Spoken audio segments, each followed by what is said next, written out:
in our forecast portfolio, when we exit the contract, and then there's a whole bunch of steps between now and then, if and when, it depends upon what the Palmer owners do with the applications, et cetera. But one of the things that we have been working on over the past several months is what I'll call basically an exit ramp for the RMLD to exit. There are some, so we are positioned to do that, but right now we are waiting what will continue to happen relative to Palmer owners and managers of that facility in terms of what they're going to do next. So we are poised, but we haven't taken any additional action or any final action until that's finalized. So and the other thing that you'll see in a few moments, both last month and this month, we are backfilling and preparing to backfill that power. Obviously, we need to continue to fill our portfolio. So you'll see some additional requests for additional opportunities, in this particular case, in the hydro safe stuff. So those are two pieces of the answer to that question. Does that help? Do you know when that? I mean, you mentioned that, of course, the March 2023 data is. Do you have any idea when you are going to pull the trigger on this thing and exit? So it depends heavily on what the Palmer entity does, because depending upon what they do, it will impact how we execute our plan. And so not knowing what they're doing exactly, I would be speculation at the most. But sometime between now, there's a key milestone in March of 2022. Hopefully things will be resolved well before then. And then there's a potential another milestone in March of 2023. Mm-hmm. But the plant doesn't exist at this point in time. So this is an economic discussion at this point in time. Does that help? It does. It does. I would encourage you to be as aggressive on this point as you can. Thank you. Yeah, it'll become clear that we're ready. Yeah. And we have been. It may not seem that way to many people who've been following us, but we have been trying to be very aggressive and exploring all alternatives for doing this. I might just mention that the last thing in the world we want to do is breach an existing contract, because that has major implications for everybody, not just Reading, but everybody here. And so we're being very careful about that and staying within all the legal guidelines. And I think from what you've seen and from what we've all seen, the potential is such that the plant will probably not be able to meet its contractual obligations, at least from what we've seen and heard, as well as what you've seen and heard. Thank you. You're welcome. Gail. Thank you, John. So I also asked a question in the cab, and both Greg and Colleen did a great job answering it. But I did have one concern about the answer.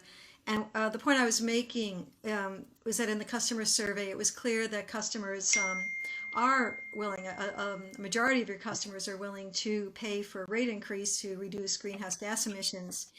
And yet in the clean energy policy, it says that customers want to reduce greenhouse gas emissions, but with little or no price increase.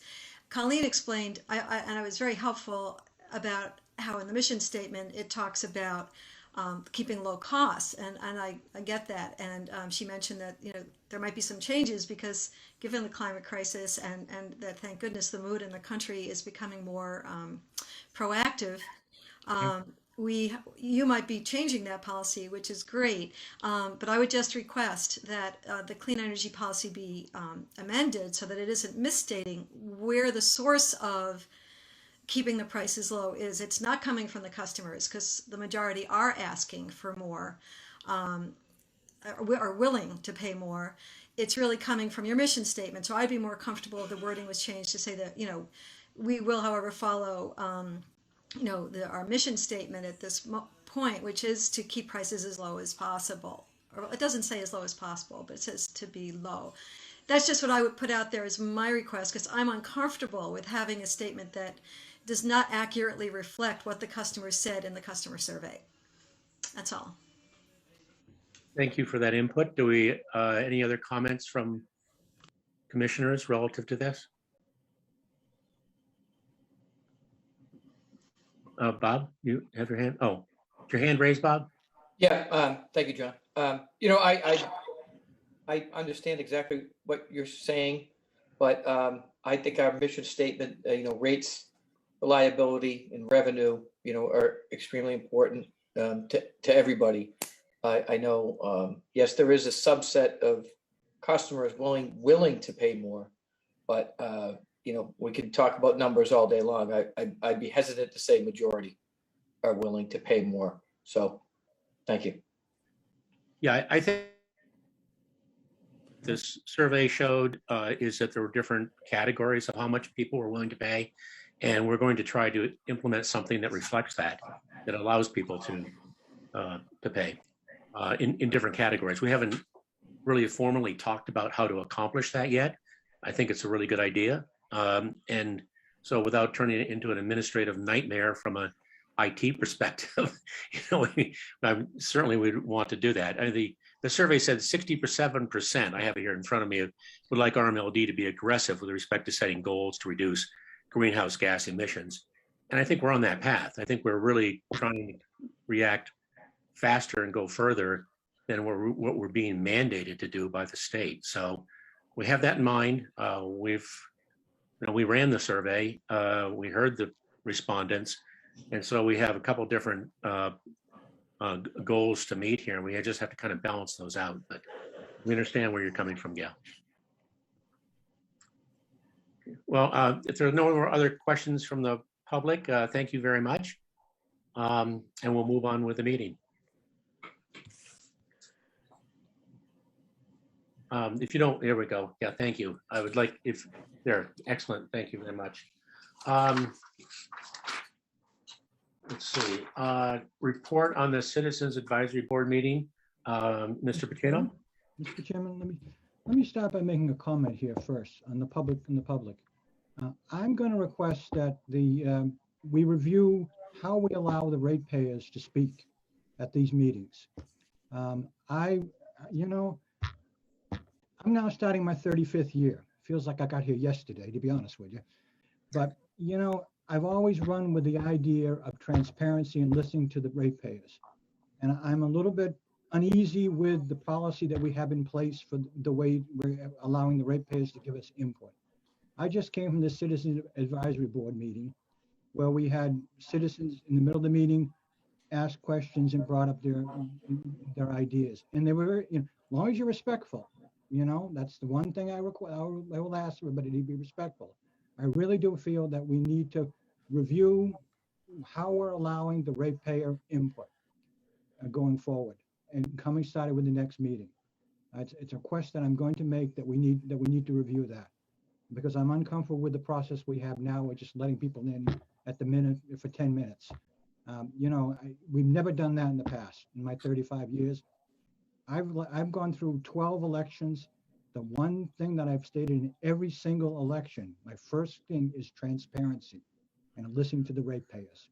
And I'm going to reemphasize that today completely, that we should be doing that. We should be allowing these people in during the meeting. And if they raise their hand and they have a question, as long as they're respectful, again, I request that they should be allowed to speak. I have my piece say. Thank you, Phil. And I just want to make a comment back to you on that topic. In general, I completely agree with you. Unfortunately, when you get 20 to 30 people in a room and in a Zoom meeting, I mean, this works much, much better when we're all together in a room together. We can see people. When you have 30 people on board and our little boxes are that much smaller, it's very difficult to tell who's talking, who's raising their hand. And when people are making comments out of order, it's not a good thing. And so that was one of the reasons that I instituted it, or suggested we do anyway, in the last couple of meetings. And the second is that the select board uses this exact process for that I don't exact care what reason. the select board does. That's their business. We should be setting our own rules, not following somebody else's rules. Phil, that's absolutely fine. And even the Constitution has how many amendments? 29 now. So even the Constitution was changed in 35 years. So we're always looking for best practices, and we can always discuss this, and we can address this certainly in future meetings. Okay, but I'm going to ask the leadership for the next meeting to review this item and decide what they want to do. That's just fine. Absolutely. Let's see. I'd Citizens like advisory to. board. I'm Phil. Sorry, Phil. But did you have finished the Move on. response from the advisory, the CAB meeting? Yeah, so basically, I don't want to steal any Greg's thunder tonight, so I won't steal any Greg's thunder coming up later on. Okay. But he did make an outstanding presentation on his area, so I look forward to that. Beyond that, we heard reports from Hamid, so I won't steal Hamid's thunder either on all the awards that he's won. And Wendy actually gave an outstanding presentation on the billing, on the receivable process, on the invoice process that I hope she'll be giving that again tonight. So, and that kind of sums it up. Again, I don't want to steal anybody's thunder. Great. Thank you very much, Phil. Okay. I'd like to move on to item number 4, approval of the board minutes. And before we do that, I'd like to thank Mr. Pacino for going through perhaps one of the longest minutes I think we've ever had, certainly in the time that I've been here. Yeah. And looking over and reviewing the board minutes, it went on page after page after page, especially in tax season. Yeoman duty, Mr. Pacino, thank you very much for that. Thank you very much.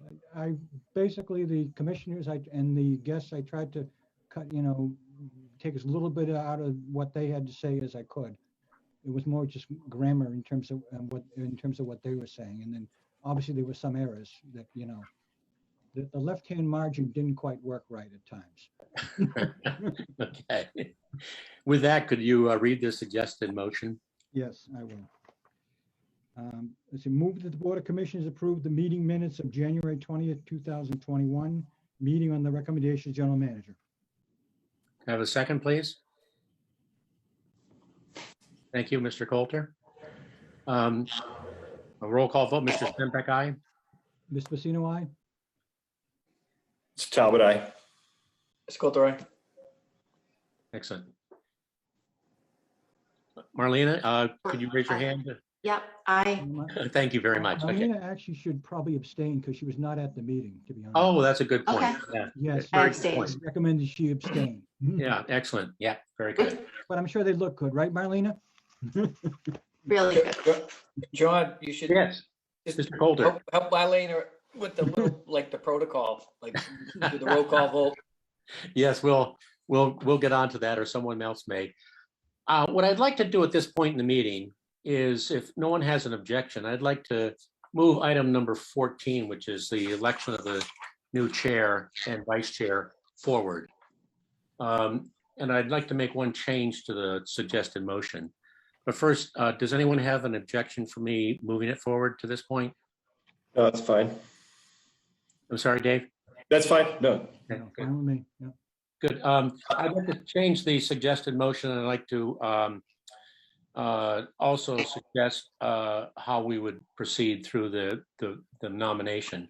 What I'd like to do is, once the floor is open for nomination, I'll write down the nomination of whoever would like to be nominated, and then I'll take a poll alphabetically of all of the commissioners, starting with Marlena, going to Bob, et cetera, alphabetically by last name.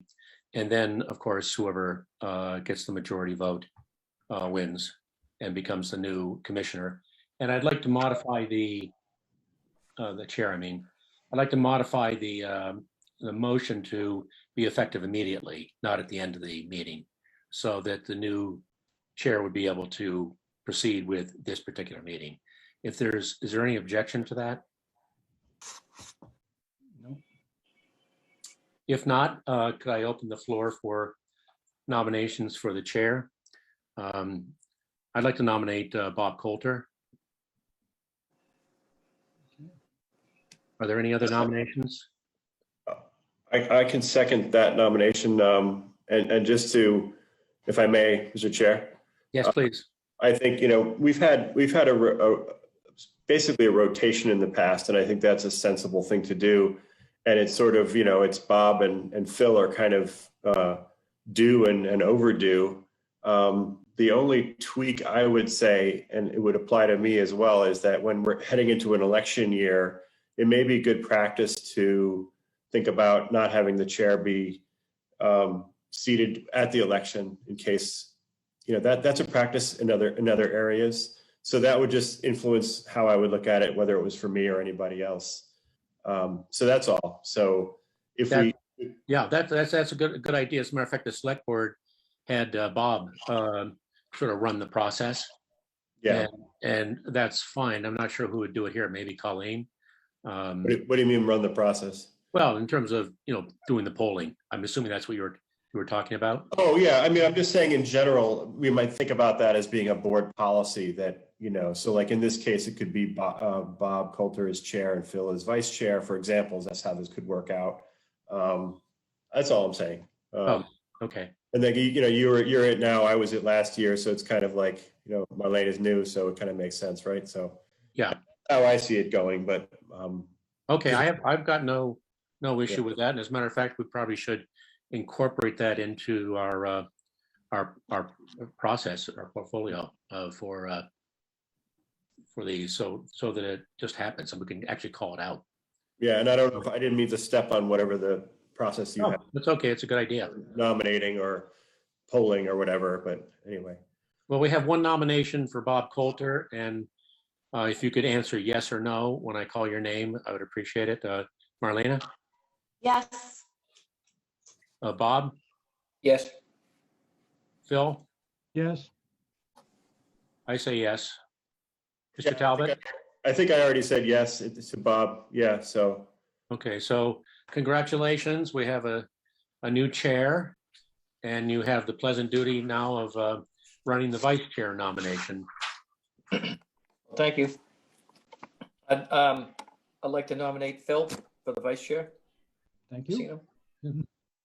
Any other nominations for vice chair? If not, Marlena? Yes. Bob? Yes. Phil? Yes, obviously. Well, it's not always. You could decline. I mean, you've done it 35 I've times. always voted for myself. I don't think I've ever voted I against. say yes. Absolutely no way. I can't tolerate this. No, yes, of course. Yeah. Yes. Okay, so we have a new chair and new vice chair. Thank you very much. I'm out of the hot seat now for the time being. And Bob, would you please carry on with our next item? I'll try to help along, and Just Phil will one help item, along Mr. in terms All of right, I gotta get my glasses because guidance. One item, Bob, can I just have one item? I will continue as the secretary, if that's okay with you. Absolutely. Okay, very good. So we're on to item number 5, the general manager's report. So please feel free to conduct it. Okay. Colleen, could you please present the general manager's report? Yes. Thank you and good evening. I'm going to give some updates before we get into the policies. We're going to be having a virtual EV workshop on April 27th. So you don't have to memorize any of these. I'll have Joyce send them out, but April 27th at 7 o'clock. I'm pleased to say we've already got 124 registrations. That was as of April 20th. And some of the community TV stations will be broadcasting this live. So we'll send that out. We were thinking of having in the same week the high school awards thing. So I sent out all of the artwork from the high school, and thank you for everyone for voting, and everyone from staff voted. And we have some winners. We give first place gets $100, and they're on the cover of our annual report. I think you probably remember before I got here, it was a very fancy annual report, and now we're doing high school. We keep the costs down, and the artwork, as you saw, is spectacular, along with their narratives. So $100 for first prize, then 75, then 50, and then 25, and they spend that on art supplies and school supplies. We were thinking of the 29th, but Phil said that was a town meeting, one of the town meeting nights. So I texted Joyce, I think we're going to set it for the first week of May. What I'm looking for is at least one commissioner to show up and maybe one cab member. I think that always makes the kids feel really good. And we'll ask them to read their narratives, very similar to how we've been doing the 3rd grade electric education and poster contest. So we'll pick a date and send that out. Wendy's going to talk a little bit later. We're thinking that the audit committee, we might be ready to schedule that in May, which means that the annual report will come out in June, but I'll let her talk about that. We're looking at possibly a battery walkthrough with some of our state delegates at our 5 megawatt battery facility. As you recall, we got $1 million ACES grant. And the concept would be to talk to them about more potential battery grants in the future for smart grids and things like that. So we're looking forward to that coming up. The virtual electrification presentation is scheduled for June 7th. That's at 2:30. This event is in partnership with the Wilmington Public Library to coincide with their Earth Year theme. Let's see, the RMLD, as you know, has applied for EV grants from the state. We put in level 3 chargers as well as level 2. The towns of Wilmington and Reading are both submitted. We're keeping our fingers crossed. We don't have any status back yet on those grant awards, but as soon as we hear, we will let you know how we made out. We're having a bike, as you know, we've had a bike event that is usually done by Reading Cares, but because our policy on facilities said, that we changed, says, okay, they have to have a liability waiver with a town board and committee, which means that any of the 4 towns that we service can all use some of the properties.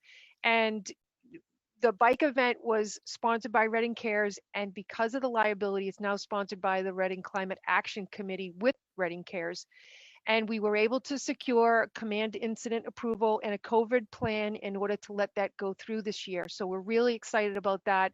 That's April 30th is the drop off. May 1st is the actual when the kids come in and they get to pick the bikes out. There's going to be, masks and 6-foot distancing, all COVID plans authorized by Board of Health.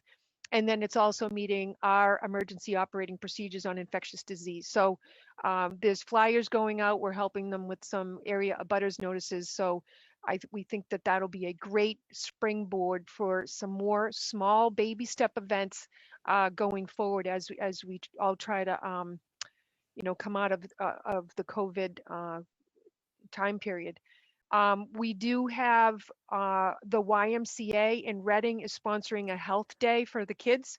So naturally, we're going to go down and teach electrical safety and education to them. And that's supposed to be on May 11th. Only one more issue that I wanted to talk about, and that is, every year we have to look at all of the rebates and programs that we do, because if you remember when we first gave out rebates for window air conditioning, and every year we'd say, okay, in order for that to be a benefit to both the RMLD and to the customers, we would increase the SEER rating.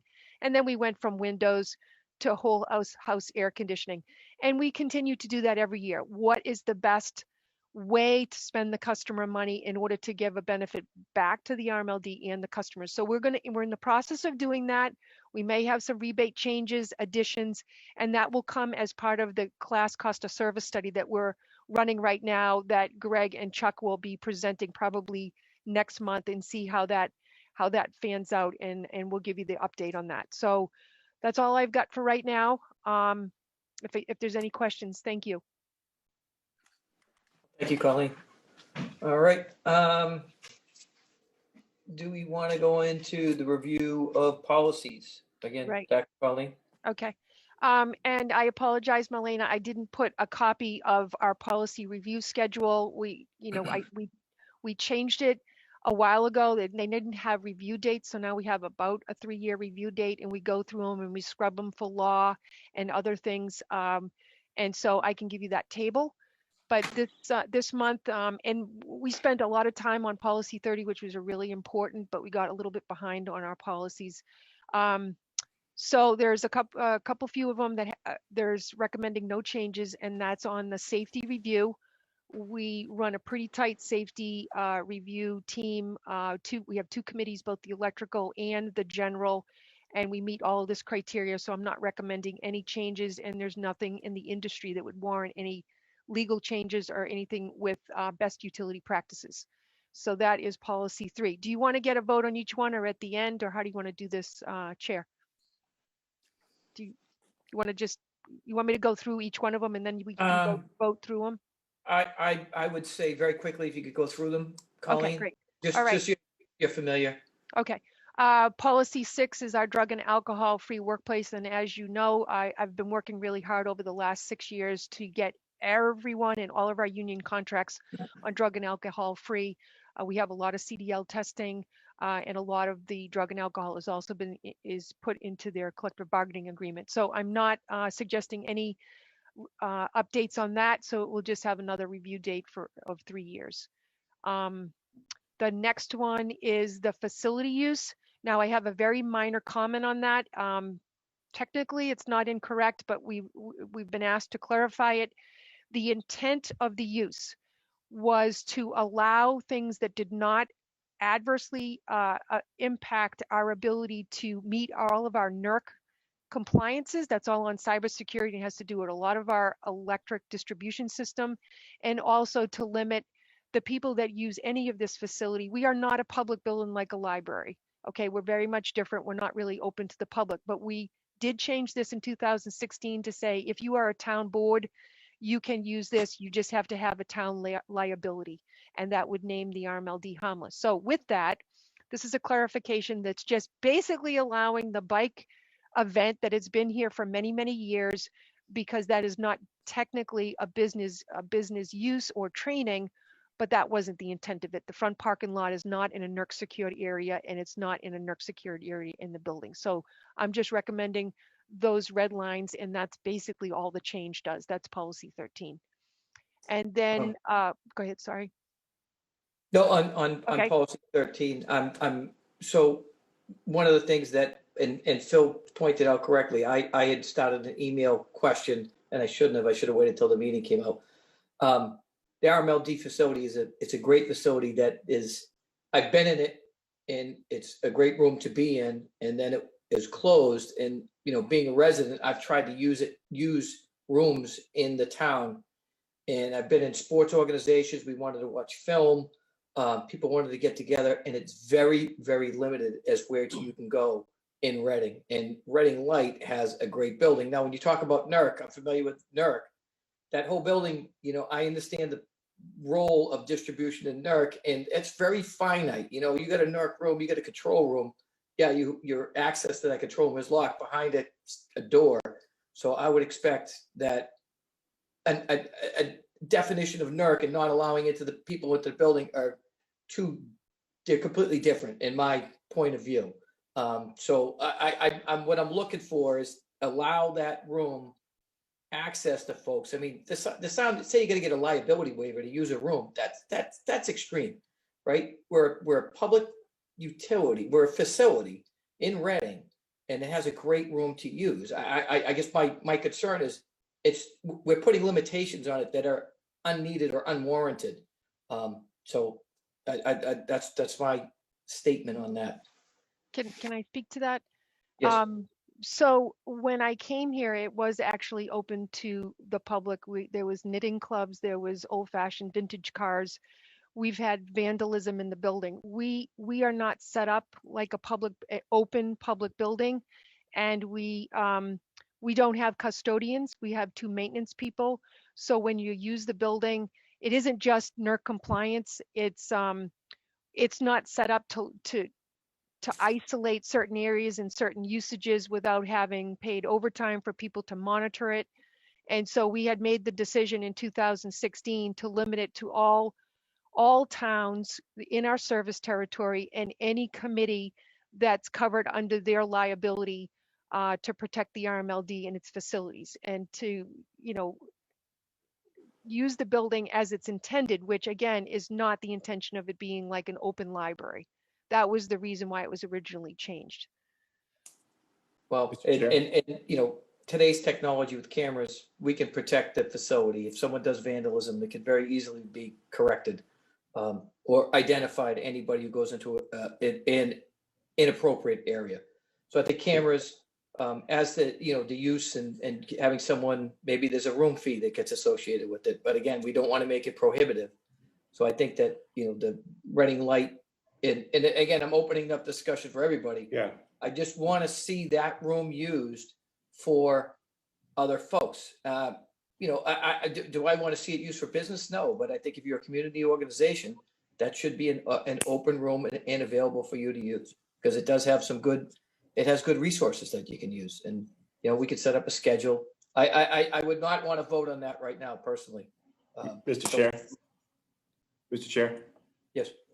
Yeah, I just want to kind of basically echo what you're saying, and I think it's worth taking another look at that policy and splitting the difference a little bit with the concerns Colleen's articulating. But I agree with the spirit of what you're saying, especially there's this big new patio out back, and it is a very big building, and I think there should be a way to allow it to be more open, and especially maybe there's an energy education piece that we can be doing.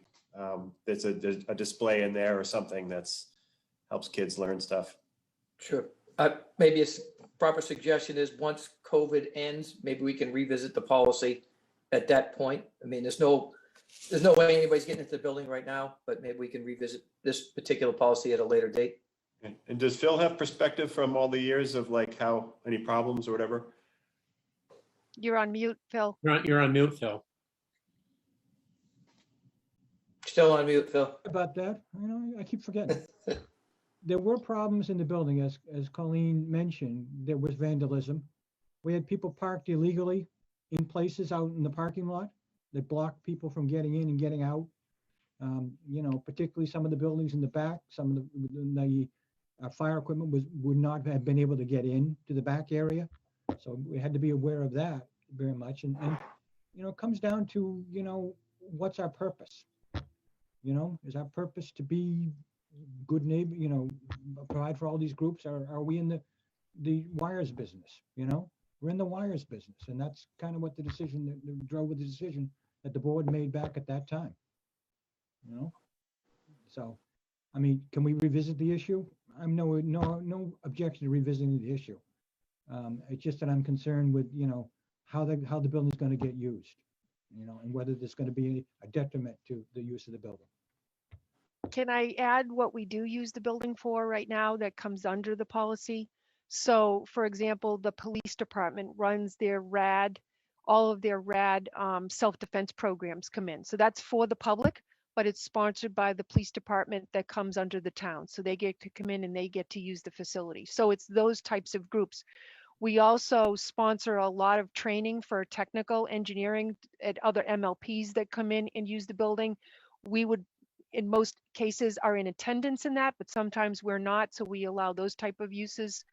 So there are uses, but they're generally limited to, limiting the amount of money that we spend on costs that are not directly related to the business, unless they fit into these special cases under towns and boards. So I would just ask that if you're okay with the clarification, because technically it wasn't wrong, the bike event has been here forever, and I'd still like to have it out front. And the first sentence kind of makes it sound like without the comma, that if it's not business related, they can't do that. And that wasn't the intent of it. So if that's okay, I don't know if you want to say it's okay. And then after COVID, I can put it on the list to bring it back and we can revise it again. Sure. I say we can make a motion right now to allow the bike event to occur.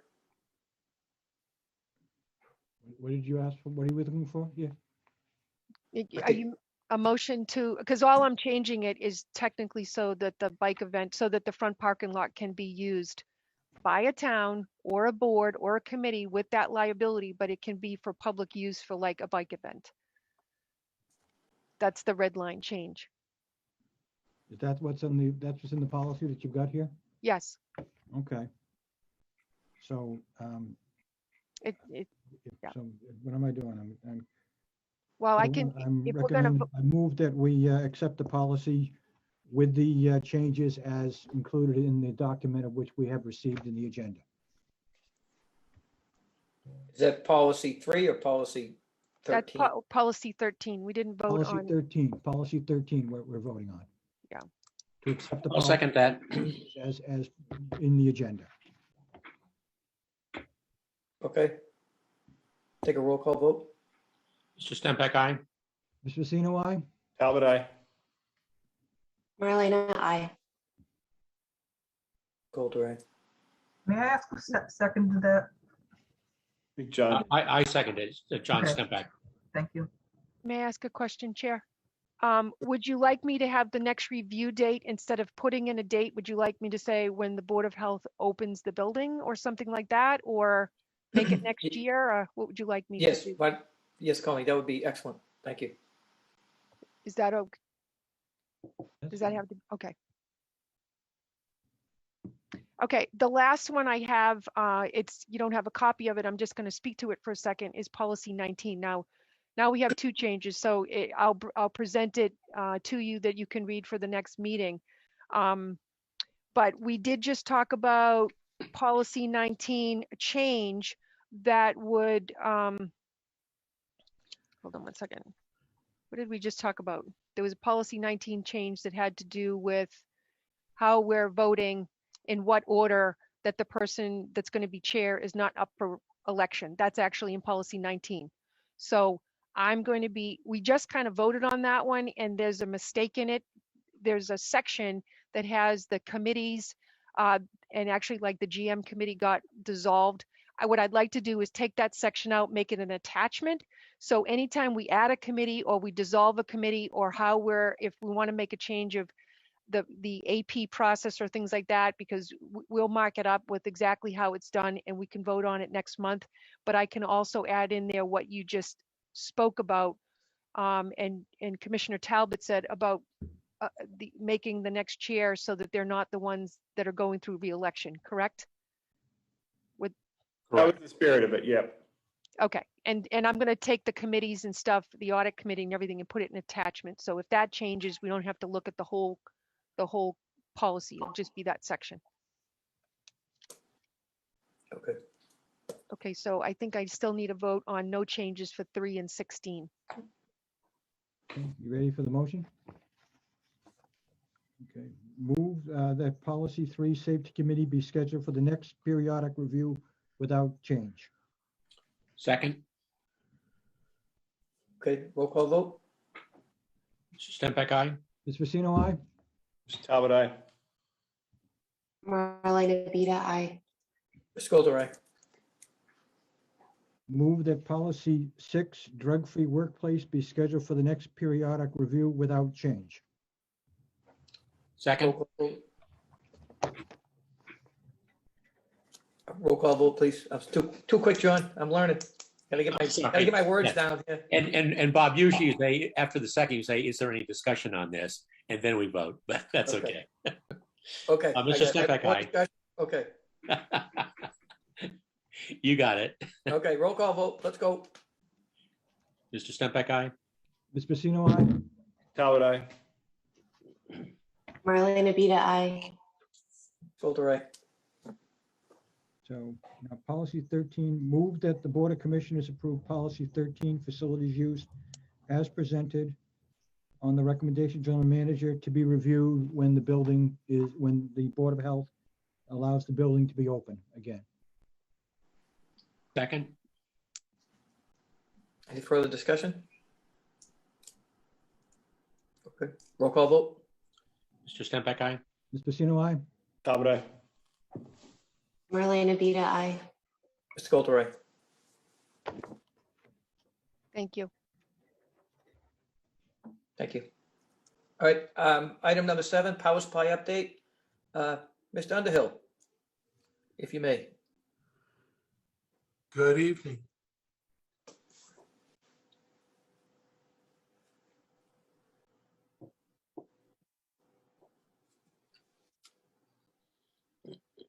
Okay, next slide, please.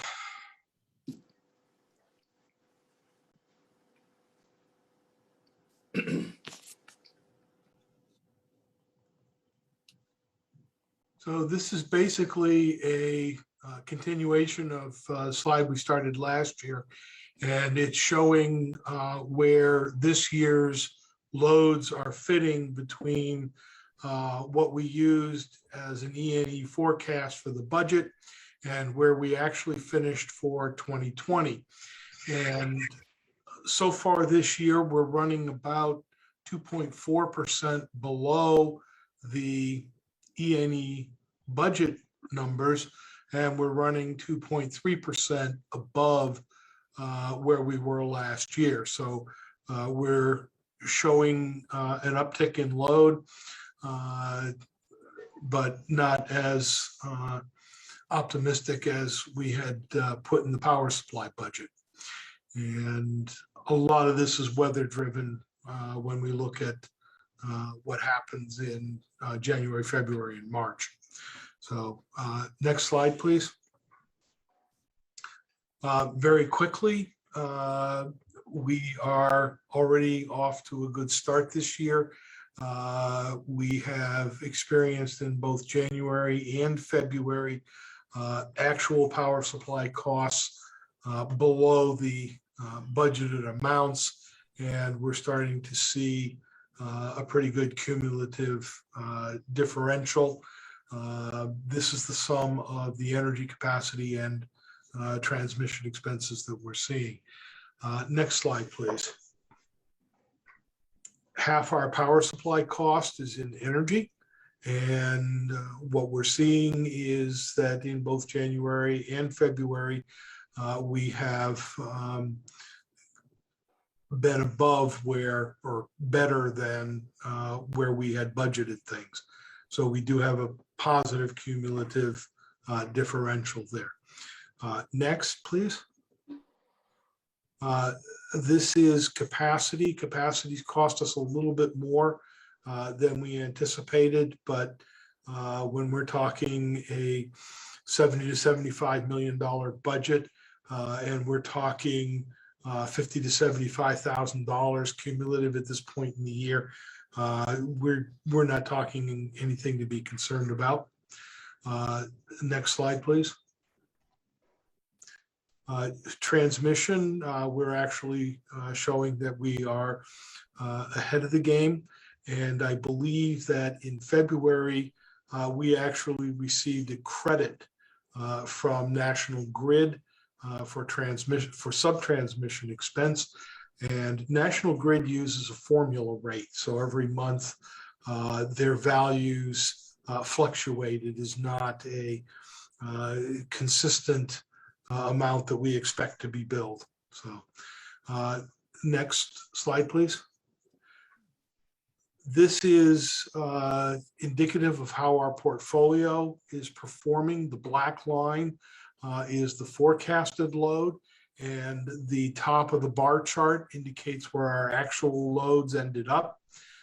So what we see is that in January, our actual loads were slightly under the budget, and in February, our actual loads were slightly above the budgeted amounts.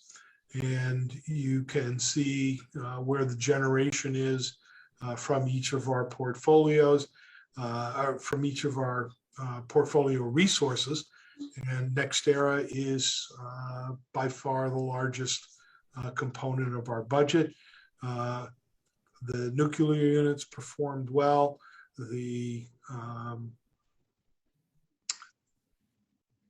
NextEra units were good, and our market share was within the tolerances that we built into the budget for risk mitigation. So next slide, please.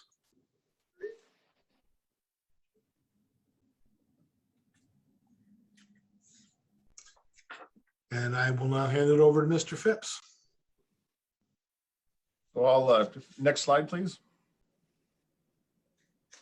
So we're going to talk about, just following up on Chuck's comment in terms of power supply, we're going to talk about another power portfolio addition. I'll talk a little bit about that and ask for a motion after that. That'll be the slide in just a moment.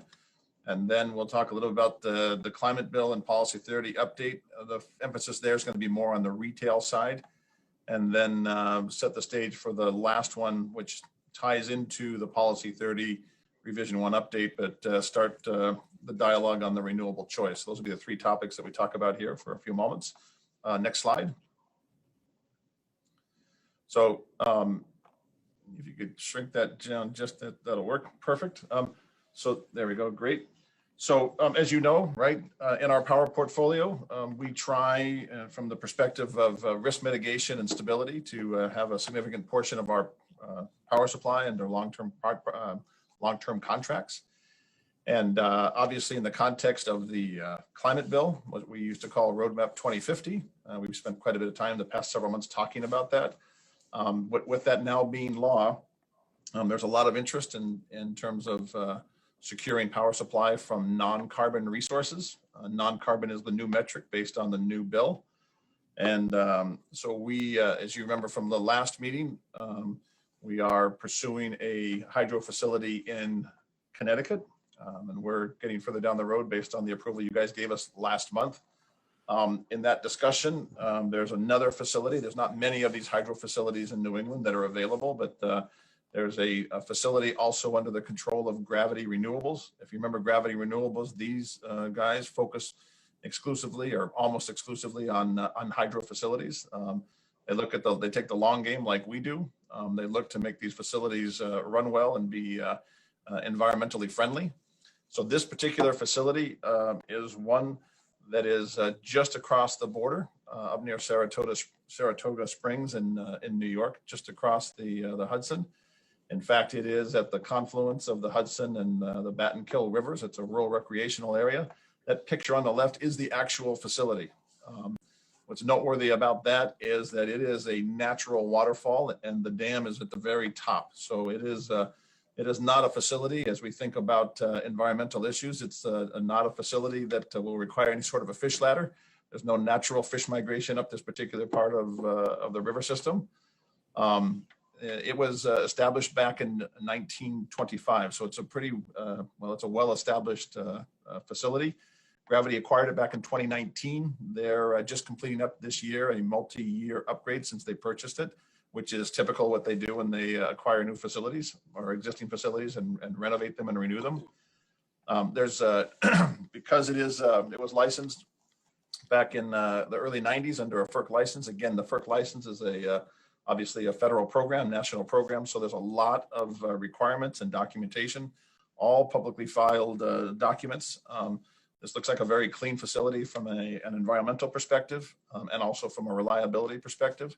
As we look at it, we're looking at this one also being a 25-year term. We would probably start it with your approval, of course, to look at taking power from it starting in this summer 2021.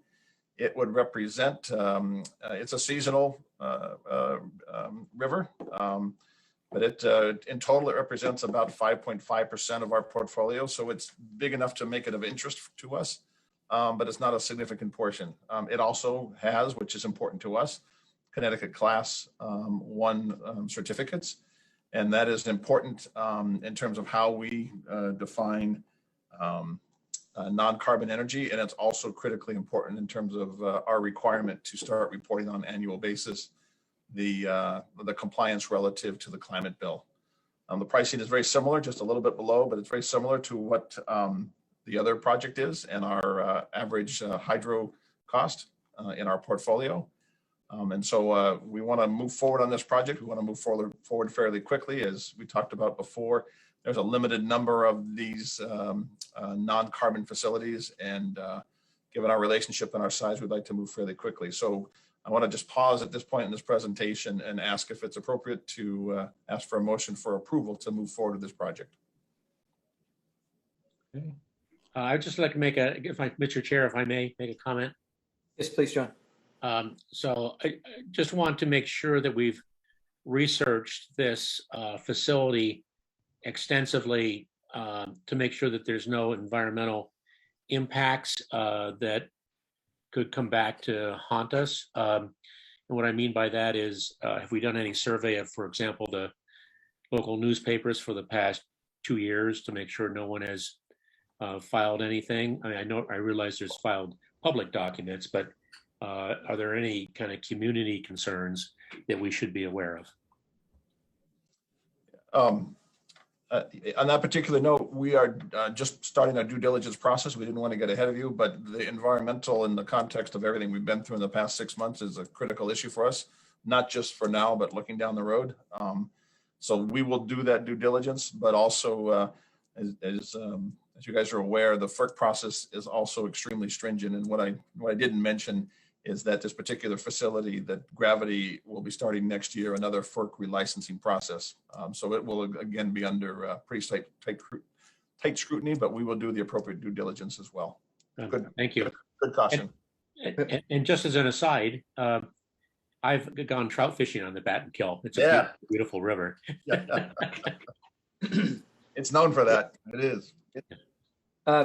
Greg, quick question. On this, if it's obviously flow dependent on this river, do you pay regardless if it's a drought? Do you still pay in the contract, or is it just if it flows, it goes? We're paying on what gets delivered. What is important from that though, Bob, and we talked a little about that in the last discussion, is to make sure that it matches our requirements, both on and off peak on a daily basis, but also seasonal. And it obviously has a seasonal pattern to it.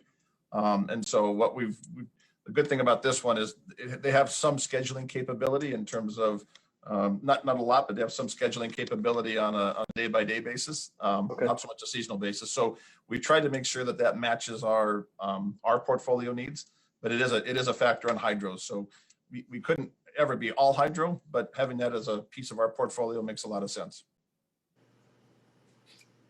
Okay. All right. Is there any further discussion? Ready for a motion? Okay. You ready for a motion? Yes, sir. Okay. So just to address John's point, should we actually be putting in the motion, I'm thinking after the word execute a contract, put in there add after that, after proper due diligence? Should we be adding that as part of the motion? That sounds appropriate. Okay, so I'll make the motion then. Move that the Board of Commissioners vote to accept the General Manager's recommendation to execute a contract after proper due diligence with Gravity Renewables for energy, including associated certificates from a hydro facility in New York, on the recommendation of the Citizen Advisory Board and the General Manager. Second. Is there any further discussion? Okay. None heard. Move for a roll call vote. Mr. Stempak, aye. Ms. Pacino? Talbot, aye. Marlena Beta, I. Mr. Golder, aye. Motion passes. Okay. Very good. Mr. Coulter, if I may continue, Chairman? Yes, sir. Great. Next slide, please. So obviously, recently we spent a lot of time on the wholesale side. And as you know, we have responsibility for the retail side of the business as well. That we continue to spend time on, even though we have not been talking about that much lately at these presentations. So just a quick update. Colleen did mention a few things that are coming down the road. Obviously, the climate bill is with its focus on both electrification and also non-carbon sources. It will have a significant impact in terms of how we think about the business. And I say the business, the retail side as well, the wholesale side going forward. And obviously it's not new, but we're starting to dig into that. One of the things that we're looking at is updating our forecast models in the context of electrification in terms of the load. And then obviously, as Chuck mentioned, how we backfill that with purchase power. So one of the items here just to keep in mind is that the rebate program that we've had in place for quite some time, and we made a lot of changes to it last year. And as Colleen mentioned in our opening comments, we continue to look at that. One of the things that's happening is that the air source heat pump, which is focused on the HVAC, on the residential and small commercial side of our business, it is a component of the electrification and the drive toward non-carbon. It is actually embedded in the climate bill, as are some implications on transportation as well. But those all impact our retail load. And so one of the things that we're in our forecast in our model, we're looking at least initially about a 1% increase per year over the next 10 years. So by 2030, after a decade of fairly flat load growth, we anticipate starting to see load growth creep up again. As you see in that second bullet, the HVAC, the air source heat pump, those applications have started to increase in these past few months. We were averaging late last year and into January about 10 per month, and now we're looking at about 30 per month. That's all good news. The other element that you're going to see on all of this is that it's going to have impact on our rates. And as Colleen mentioned, we are finishing up a cost of service study. We'll have more details on that output next month.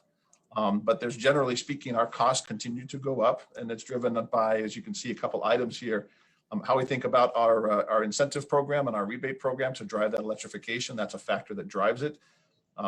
There's also obviously the operating costs continue to go up on a regular basis. As Wendy's mentioned in the past, they average about 3% per year. We're looking at that energy conservation and electrification fund that talks about the rebates. Right now, we are at 1/10 of a cent per kilowatt hour, which is below on a rate level, the average, both from our other MLPs as well as the IOUs. Given the size, though, we tend to collect more money and spend more money. So our rebate program is pretty comprehensive, and it's I think it's actually the largest of all the MLPs. But to support the ongoing growth, we will be coming back most likely with a recommendation to move that from 1/10 of a cent to 3/10 of a cent per kilowatt hour. We'll have more details on that, but just to give you an idea, that's another component. That item C there is obviously our transition, and I'll talk about that in just a moment, our transition to start retiring an increasing portion of our certificates, and the certificates includes RECs. That's going to have an impact in terms of how we handle the energy cost that Chuck walked us through a few moments ago. We're also going to, as part of this rate study, take a look at our solar net metering policies and procedures. That impacts not only the rates, but it also impacts the E&O. So Hamid and his team in terms of how we think about loading the network and how we think about building out the network. And also part of that rate study is looking at rates, particularly off-peak evening hours, how that can help not only to help drive EV growth.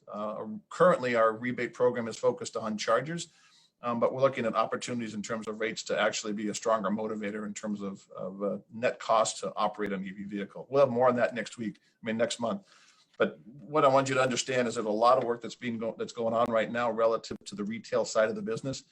And we're going to present the cost of service stuff at the next month meeting. Next slide, please. Actually, go one more slide. I'm going to come back to this one, just in terms of making the order. I mentioned the certificate update. As Chuck had walked through, right, there are a couple of main components, right? We have in our cost of energy, we have the energy side, the capacity side, and the transmission side. And our certificate, our historical practice of selling certificates actually reduced our energy cost.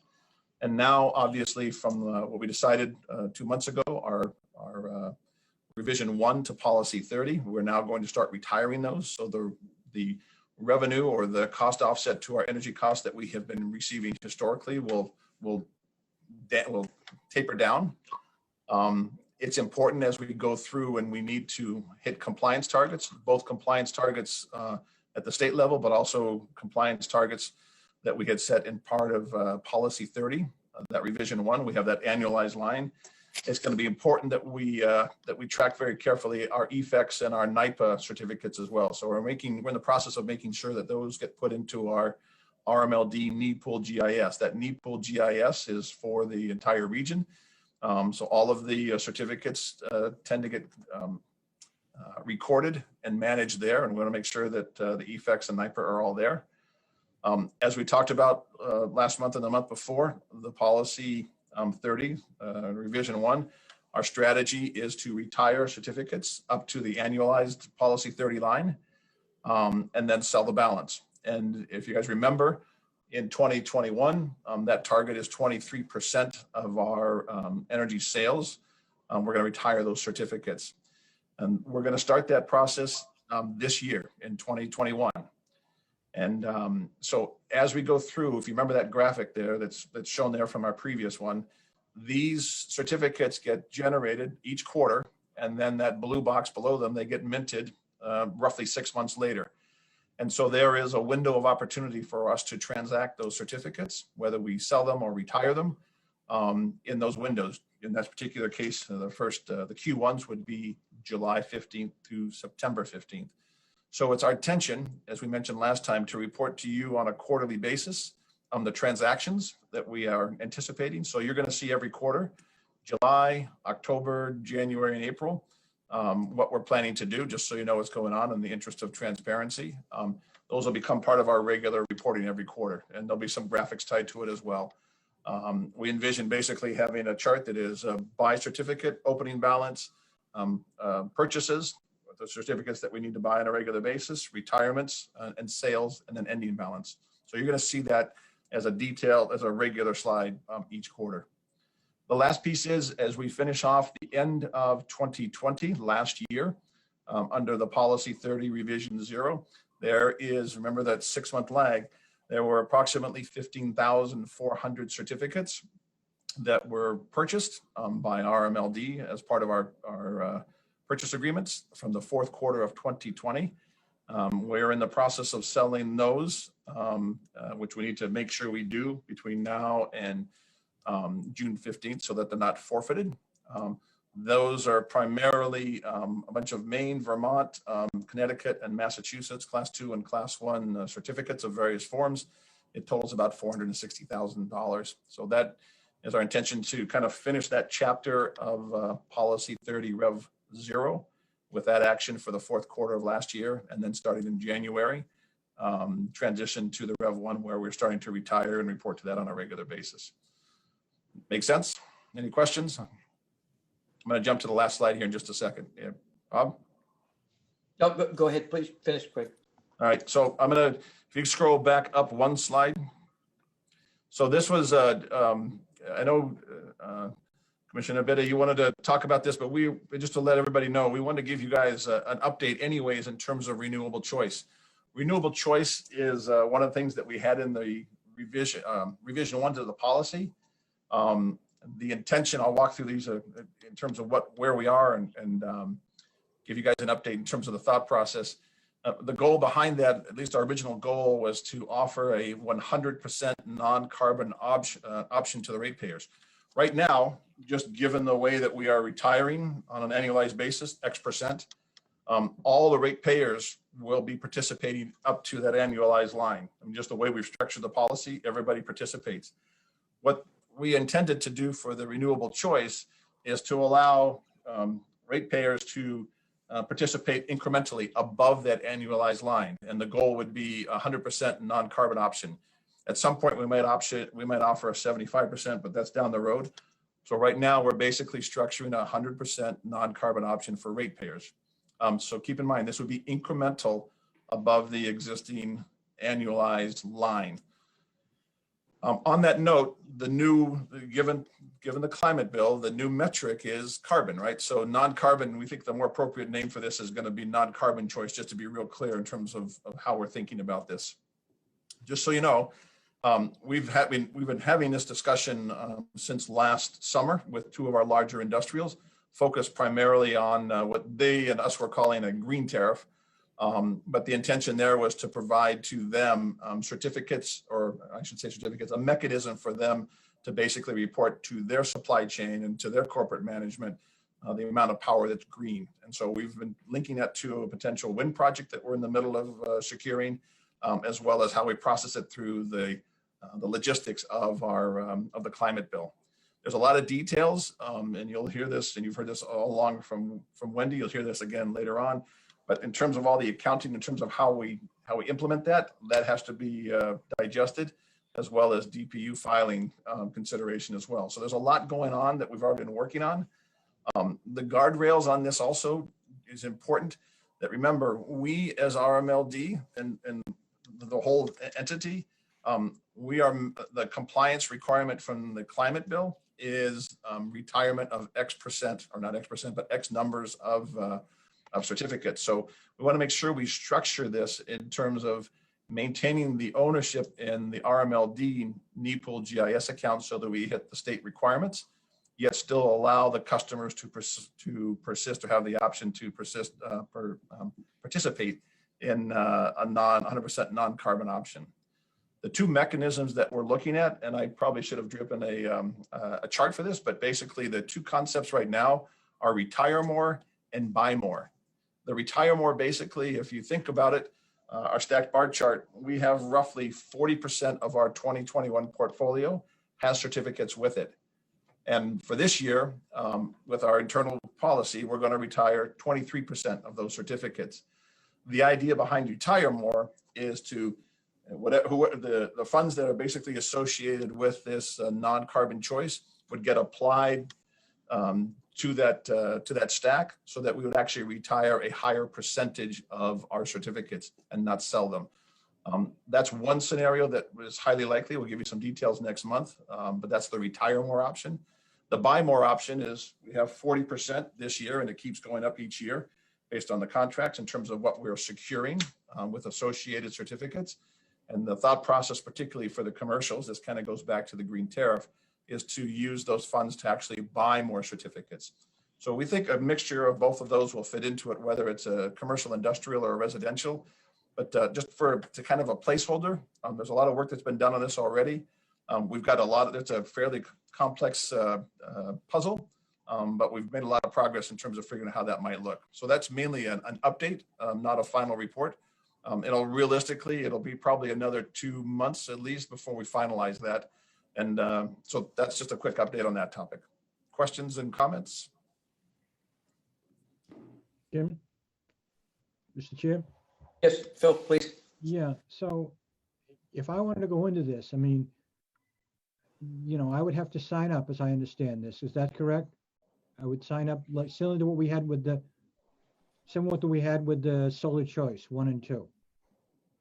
You're muted, Greg, by the way. Yep, exactly right. Keep going. So I imagine you've got some sort of cost that I would be subject for. Do you have any idea of what the additional cost would be that we're talking about with the ratepayers? Now, I bring this in context of the study that we had.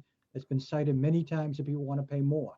So, I'm wondering what we're actually looking for, maybe cost on this, the additional cost to I as the ratepayer if I want to go into this program. So Phil, that's one of the modeling that Chuck and I and our team are walking through.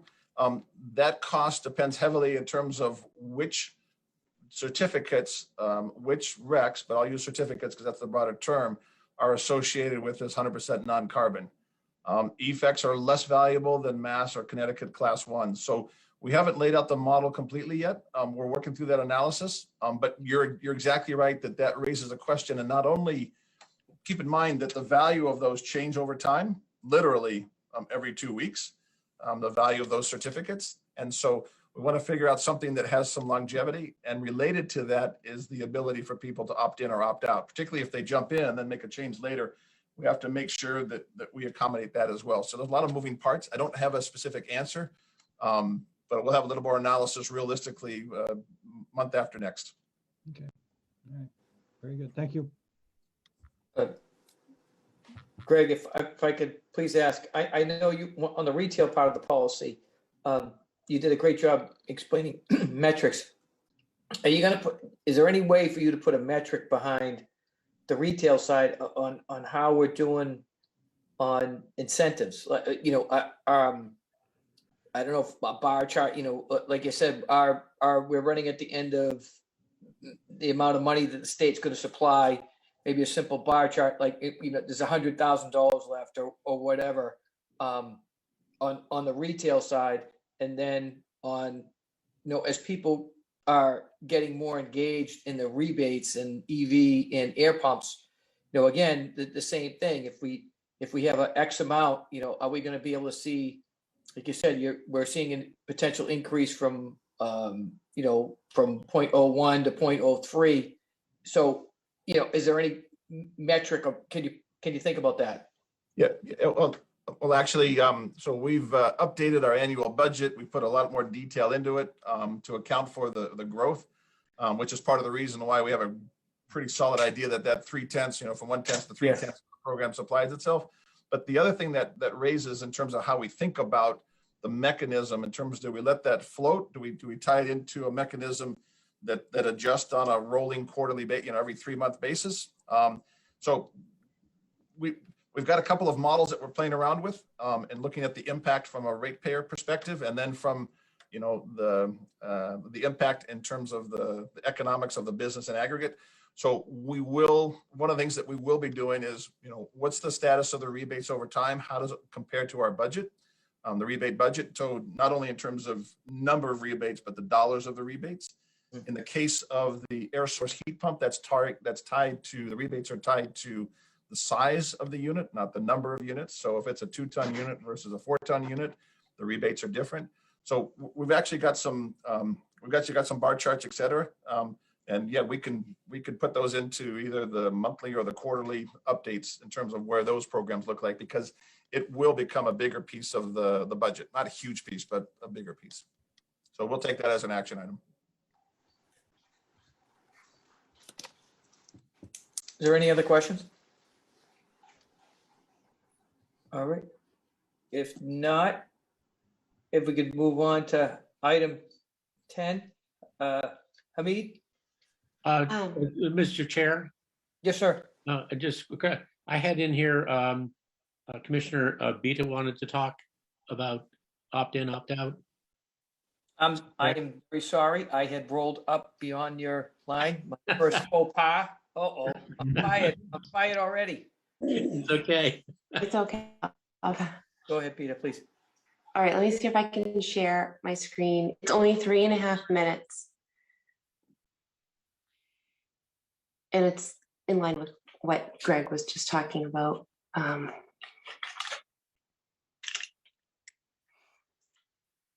Everything's a little slow.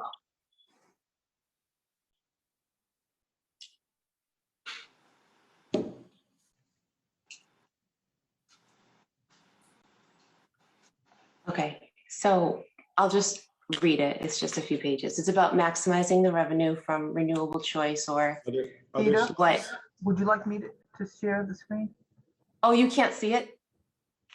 No, we cannot. No, we can't.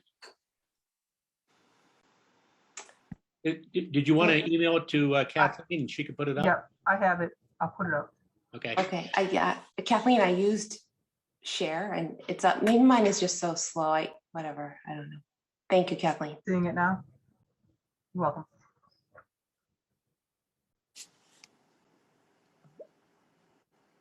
Can you see it now? Yes. Yes. So these few slides are about paying for renewable energy, and we want to maximize as much revenue as we can, because there was a lot of data in the survey that the customers did in 2020 where they said they did want aggressive action. 67% of them responded that they would like RMLD to be aggressive with respect to setting goals to reduce greenhouse gas emissions. And 61. Kathleen, could you move the slide up to the second slide, I think?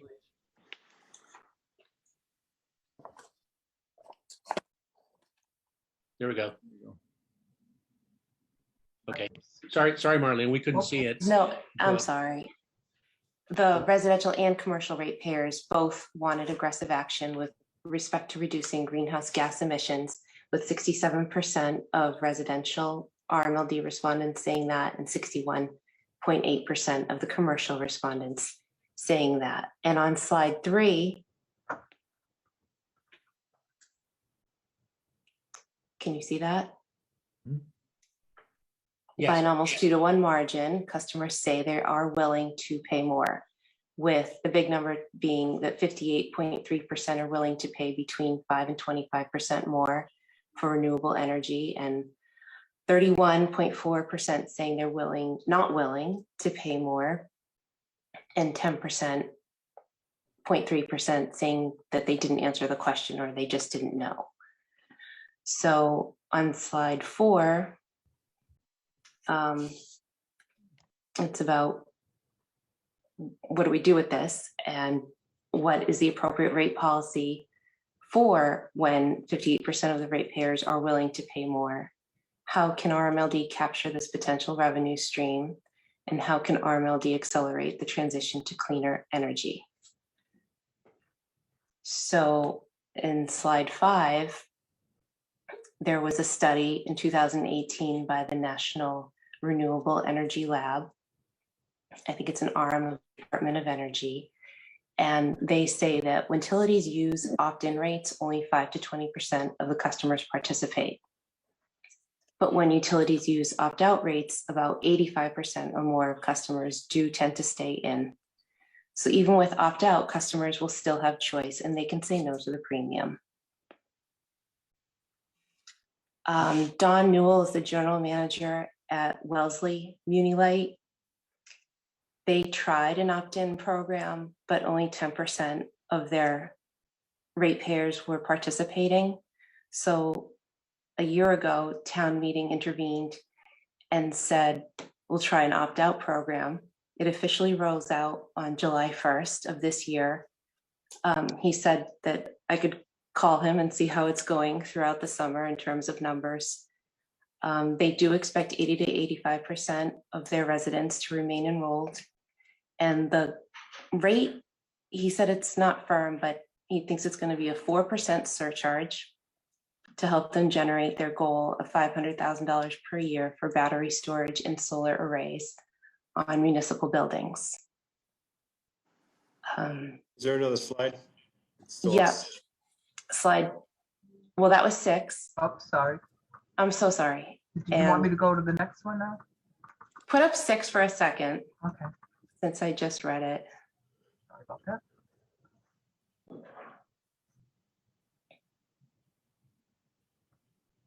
So they had, just to review the Wellesley one, they had 10% of people responding when they had an opt-in program. And so far it looks really positive for their opt-out program. So slide 7, should we, the RMLD Commission, consider an opt-out program?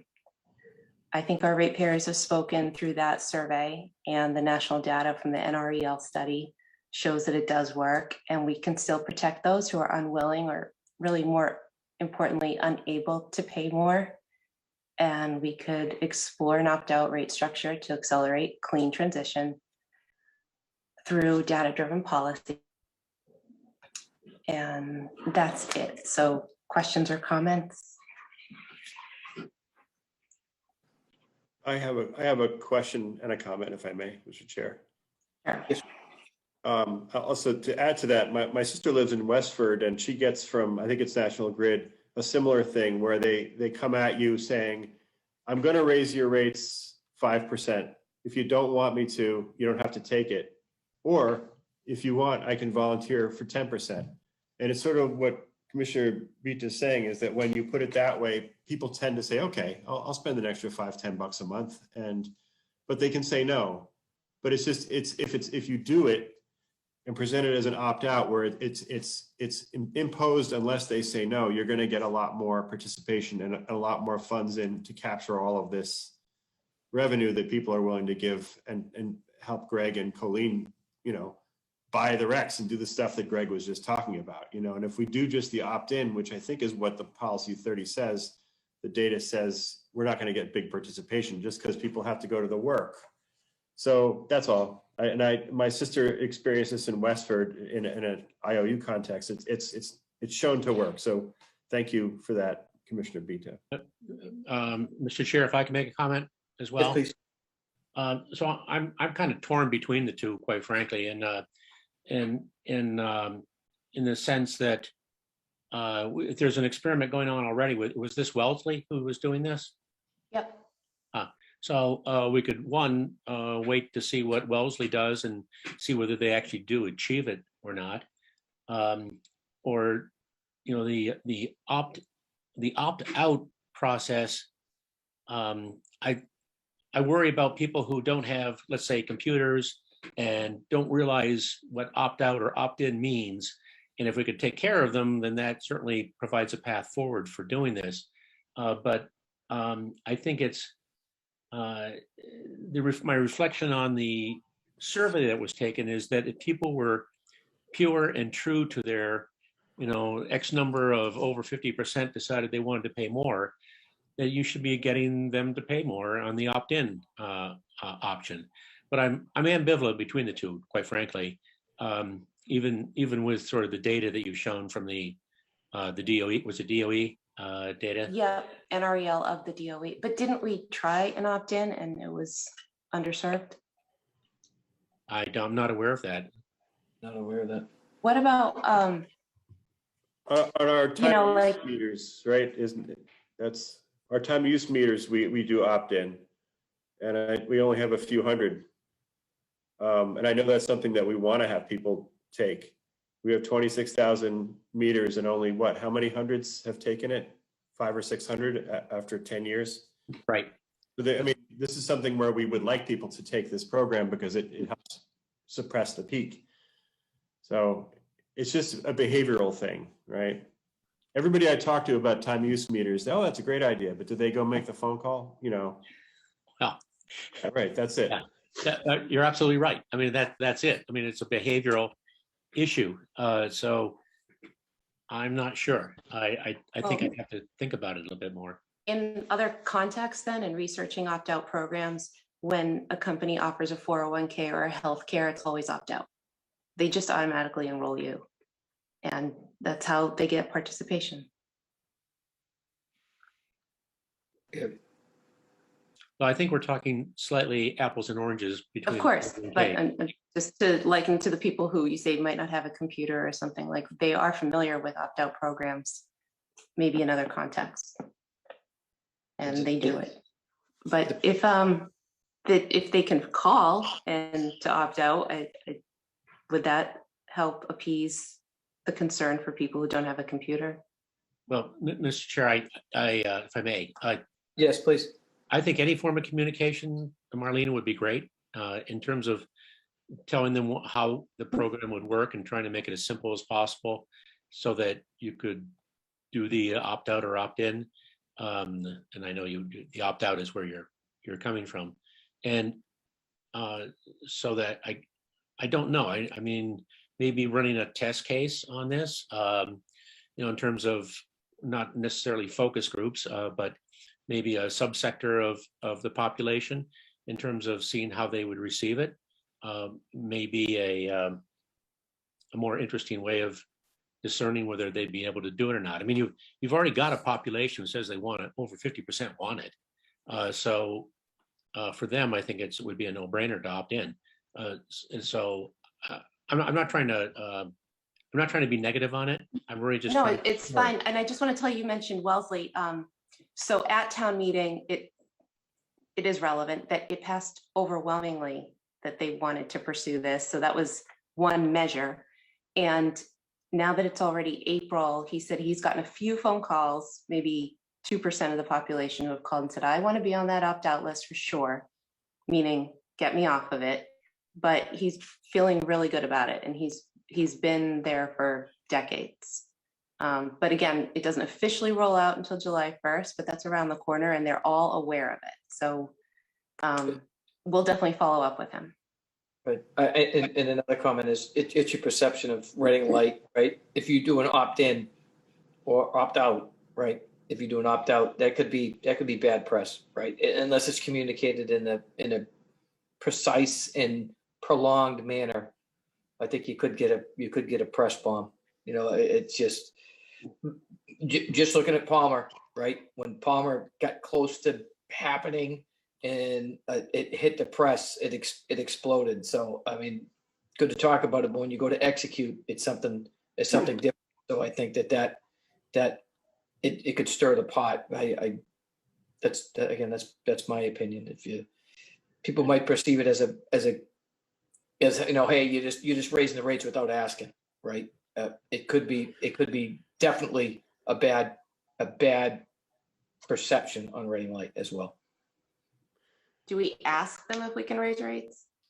I mean, no, no. It would be our decision, but based on yes, Clint. Those people could say, "Please take me off." I agree with you, Bob. It would have to be preceded by a long communication. Yeah, you've got it. But anybody who didn't like it can say no. And if it's like Wellesley's 4%, I think my bill is like $100 a month. It'd be like $4. You know, I mean, just using that as a rough. I mean, this is not huge money we're talking about here. It's a few bucks a month. But this, Colleen. Can I just make a suggestion? I mean, I think this is really a good idea to look into. If allow us to look at a program like this, and maybe next month we can say, okay, here's what an opt-out program looks like. Here's the impact. Here's what we could buy to make that happen. And here's what an opt-in program would look like. And that's kind of similar to what we did with the time of use meters. I think back when we looked at that, because that was a good idea too, but at that time, a time of use meter was about another $200 on top of what a regular meter costs. So there was a lot of other concepts that went into that, even though time of use opt out was a great idea. You know what I mean? So as technology changes and as the price comes down, we can keep looking at that. So if you wouldn't mind, can we have staff take a look at this and maybe present it next month? I think Please. that's a good Great idea. idea. Good. Great idea. Great idea. I was Okay. going to suggest the same thing myself. Colleen beat me to it. Oh, I'm sorry, Phil. I stole it from Okay. you. Sorry. Okay. All right, that's why you're the general Sure, manager. Bill, sure. That's it. Okay. All right. So we I was got wondering- a lot of stuff left. We got a long way to go and a short time to get there, right? So we got, all right, Hamid, if you want to take it away. Yes, sir. Thank you so much. Appreciate it. And let me just start by saying to Commissioner Bida, welcome aboard. Looking forward to meet you in person as soon as the pandemic mess is over and we are over the crisis. Anyway, Thank you. proud to present the ENO report. Kathleen, could you please put the slides up?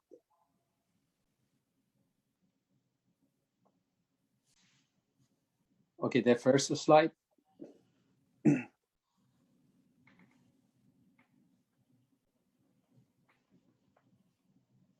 Okay, the first slide, as you see, as I'm reporting at every board meeting, these are the reliability indices. Basically, there are three indices that you know well. They determine the well-being and the health of the system. These are the System Average Interruption Duration Index, SAIDI, or Customer Average Interruption Duration Index, KD, and System Average Frequency Interruption, or SAFE, two durations and one frequency. As you could see, for the past 5 years, RMLD has been outperforming with respect to the national and the regional averages. The regional averages are represented by the green bar, by green line, and also the national by the blue line. These data are being published by APP, American Public Power Associations. Every year we submit our, actually month to month, we're submitting our outage data and outage history to the APPA. They're going to put that information into the very sophisticated software called e-reliability tracker, and the e-reliability tracker is comparing all the utilities regionally as well as nationally. And usually in March of every year, they publish a report for the previous year to see how well we've been doing. So this is benchmarking for us to see kind of what we're doing. As you could see, the reliability is really great. Most people, I bet, they don't even remember when was the last time that they had a big outage, and for the most part, the RMLD reliability is very strong, and we're proud of that. Next slide, please. This slide shows the causes of outages that, whatever, even though our reliability is good, what are the contributing factors? The highest contributing factor, if you could see, is the weather. With respect to the past 5 years, the blue bars, they show the past 5 years averages. And you could see that, this year, I mean, we've had so many, last year especially, up to March. You could see that, we've had many storms with respect to the last 5 years average. And that's a big, huge contributing factor to the reliability and the outages that you might have experienced due to the weather, bringing trees down and damaging the equipment or the poles down. The next slide, I'm sorry. Okay, I'm proud to announce that in 2020, RMLD received 2 prestigious awards from the APPA. One is the Reliability Award, which as I stated, they analyzed the reliability data, outage data, and they're focusing only on the indices, and they're telling us how well we did. And the result was that our reliability is one of the best in the New England, and we are very proud of that. The other award that we received was the RP3, which stands for Reliable Public Power Provider. And basically, they evaluated the policies, operational procedures, business model, planning, organizational management. They did all of that against best business practices nationwide. As you know, organizations thrive to optimize performance and increase the productivities and efficiencies by following the best business practices. and also following the top performing industries as a role model. And that's been our goal at RMLD, to make sure that we are at the top performing utilities. So the next slide, please. These are basically the certificates for the reliability. The first award that we got, this is the 4th year in a row that we get the Certificate of Excellence in Reliability, and we are very proud of that. Next slide, please. Okay, this award, that the new award, that is actually, this is the second RP3 award in the history of RMLD. The first award was in 2006, and the second one now it's in 2020. So this award is good for 3 years, from May 2021 through May 2024. The next slide, please.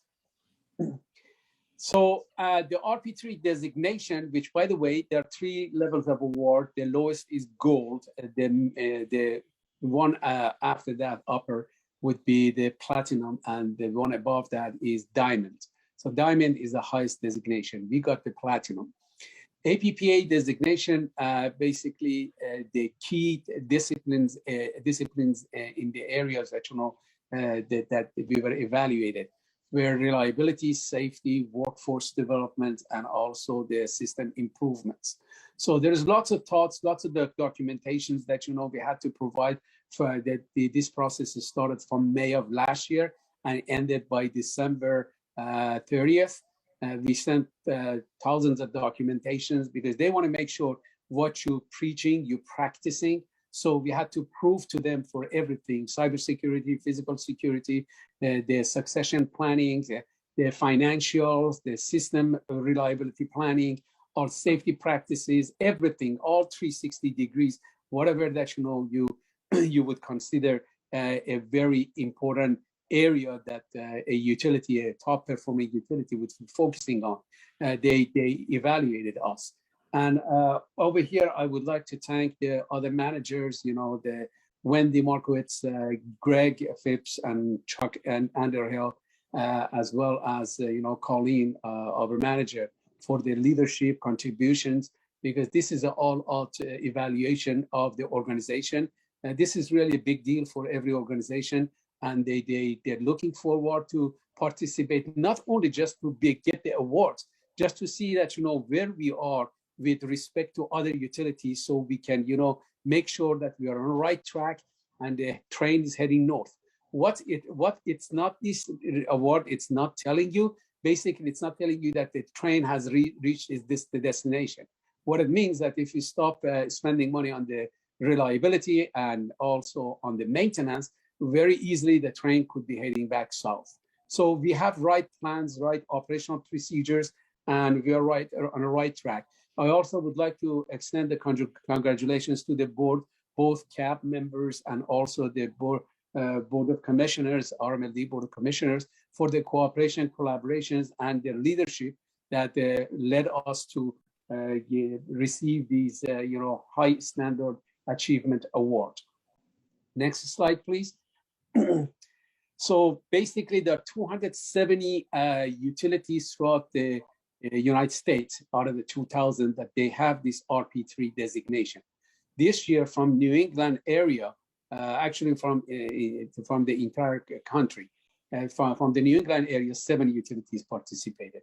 Nationwide, 108 utilities they participate. They actually got to receive the award. More participations they had, but they're going through the filtering process, and only 108 out of those, which I believe about 500 or 600 utilities that have participated, only 108 they qualified for the award, and about 47 they received the diamond, 45 they received platinum, and 16 they received gold. We're proud that we achieved, we got these achievements in New England, and that's a good news for the people to know that their money is going for a good cause, and we are doing what we're supposed to do as their representative in order to make sure that we have right programs in place, and money is spent right where it should be. Next one, please. So the RP3 application, these are the areas that they basically evaluated us. in the demographic, the employee demographics, the reliability, like what I said, physical security and cyber security NERC requirements, the indices, the safety, the workforce the development, the system improvements, the study that we did back in 2016 with the 20-year reliability plan. And, we send all of those documents and, ton of support from everybody across the board in our organization. And they evaluated, and then finally they got back to us in actually March, let us know, gave us a good news that we got these platinum award. Next slide, please. So the press release you could see on that the website and the link to that, it's in the bottom of the screen. You could see the press release for the RP3, and also if you'd like to see the RP3 announcement from the APPA, the link is above that, so you can click on that, and they give you the name of the utilities that they received these achievement awards. And to the right, you could see the plaque that we received from APPA, and this plaque is going to be installed in the lobby of the RMLD. So again, thank you so much for everyone's contribution of the IRD, HR, Janet Walsh, Wendy and Colleen and everybody. And specifically also, I'd like to thank Kathleen for taking the ownership of this process and actually collecting documentations and doing the hard work to submit it to the APPA for consideration of this high achievement. Thank you so much again. I appreciate it. And that concludes my report. Mr. Chair? Yes, sir, John. If I may, I would just like to say congratulations, Hamid. That's an awesome accomplishment. And it reminds me of the other sort of quality areas, such as the Deming Prize, for quality, and the Malcolm Baldrige Quality Awards. Very, excellent programs to focus on how do you improve your processes across a broad area. And the thing that's surprising to me is that how do we get to the diamond level? I don't understand. We're at the platinum, which is fabulous, but getting to the diamond must take something extra special. But trust me, then that's our goal for the next time. And we are working hard. That's why we wanted to see where we are and how could we raise the bar. And that's what our goal is for the next time. So that's where we're heading to. And thank you so much again for your cooperation and collaboration with us and guiding us toward, to be the out performer. So thank you all. Thank you both. Oh, you're welcome. Just a quick comment to live in a world of worst performing feeders and fines. I applaud the performance here. I know exactly how hard it is to get to where you are. So kudos. All right. If no more, any other questions, comments? Yes, Marlena. If nothing else, I know that RMLD is so reliable, and that's probably what everyone says about it, that I don't know anything about it, but it's reliable and it never goes out. And I think in 11 years, mine's gone out once for 30 minutes and I really didn't even notice. But I was just curious about the overall application for the state, that 22 or so municipal light plants either never apply, or I don't understand why they aren't participating. But this is a voluntary process. They don't have to. Some utilities, they don't participate because they don't have the policies and procedures, organized, and the plans. Like one of the toughest criteria in order to get the award is the 20-year plan. We got the plans for the smart grid, 20-year plans for reliability.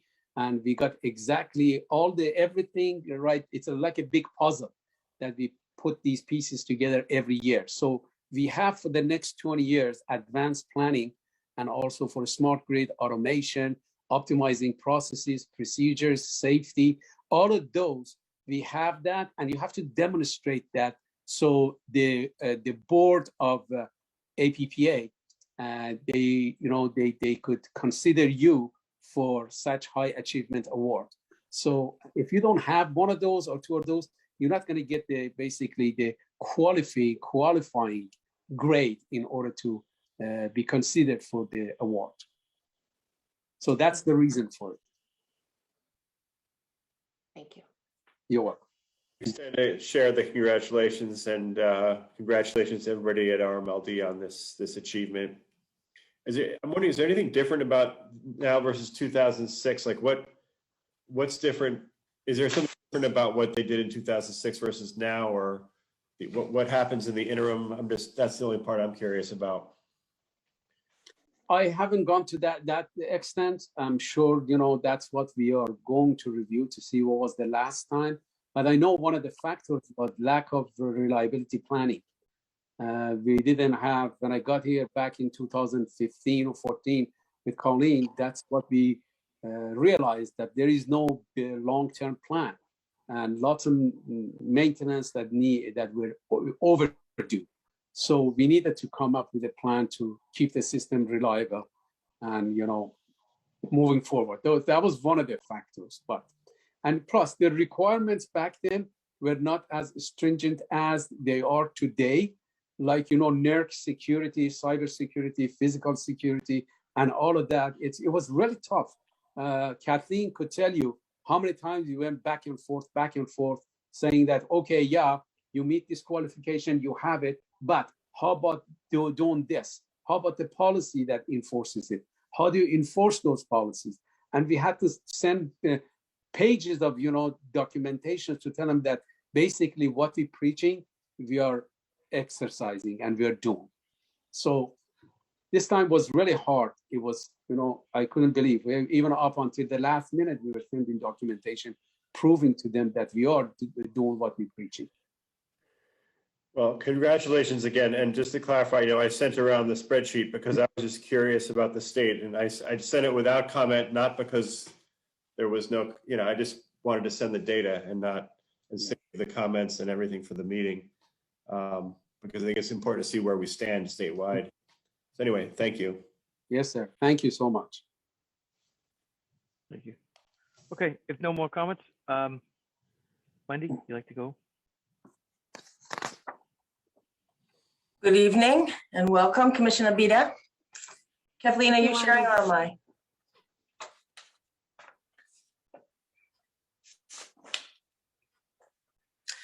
Okay, so I thought I'd first start with some highlights. So last week we had the next slide there, Kathleen, thanks. Oh, right there, thank you. Last week we completed the financial audit, and as usual, Melanson came in and did an excellent job. Our team pulled it together, and we pulled it off in 4 days. And right now they're preparing the draft audited financials. We are very hopeful that the financials will be ready for a meeting with the audit committee and presented to the audit committee in May, and then subsequently presented to the CAB and the Board of Commissioners. So I'll have to work with Kathleen and Colleen to try to get the audit committee scheduled. So this week, sales tax prepayment requirement was changed by the state of Massachusetts. So typically 20 days after the end of the month, you have to get your sales tax payment in. And then Massachusetts decided that they wanted to have a prepayment.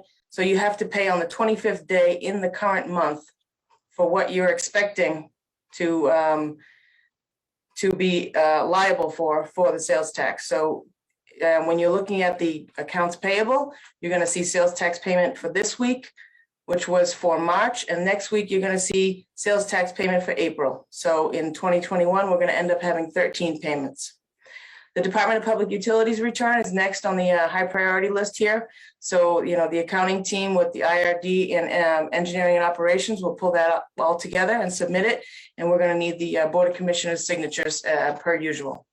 The town of Reading payment is set to go 6/30/2021 for $1.2 million.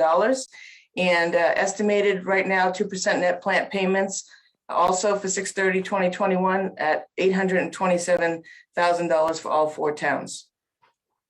Next slide, Kathleen. Thank you. Every once in a while, I like to give you a nice picture of the cash. You know, accountants love pie charts and they're very attractive to look at. But really, it tells you everything you need to know about our cash situation. $57.7 million, of which $24.7 million in the operating fund. So you can quickly identify which funds are allocating, well, restricted for each topic, you know, construction, depreciation, rate stabilization, and so forth. And you can identify that easily here. We are striving for 3 times operating expenses in the operating fund. Last year, with almost $2 million under budget, you're going to see that the cash is a little higher because of the timing. And of course, last year we were a little bit over on the kilowatt hour sales as well. So right now we're handling a timing issue with cash, but it's all going to shake out. I'm certain of it. Next slide, Kathleen. Thank you. Okay, so I think it's really important to make everybody aware of the accounts payable process. So the first thing to say is that the RMLD does not have any control whatsoever of cash. The town of Reading writes all of our checks. Everything goes through the town of Reading for final review and scrutiny. So this flow chart is nice to look at as far as, you know, if you wanted to really get into the detail on your own time. But in essence, what happens is, and last year with the electronic, everything had to change really quickly. So in essence, what happens is the RMLD receives invoices via email. Some of them still coming in through the mail. We're trying to prevent that, but it's still happening. And then the green square in the middle is the RMLD accounting team. So we basically manage this process. It's basically an ongoing project, daily and weekly, in order for this to take place. So everything comes back through the accounting team to push out. So we receive the invoices and we push them out to the managers within the divisions, you know, for approval of goods and services. They come back to us. We make sure that the proper signatures on it. We make sure that it matches to a purchase order if it's relative. And then we make sure that the general ledger account is properly identified. So then after that, we send it off to the purchasing manager. Now that in itself has a whole nother process of signatures and approvals through the requisition process and the purchase order process with the contracts for procurement. The purchasing manager reviews all of the purchases. Then she sends them back to us. The accounting team prepares the batches and gets it ready.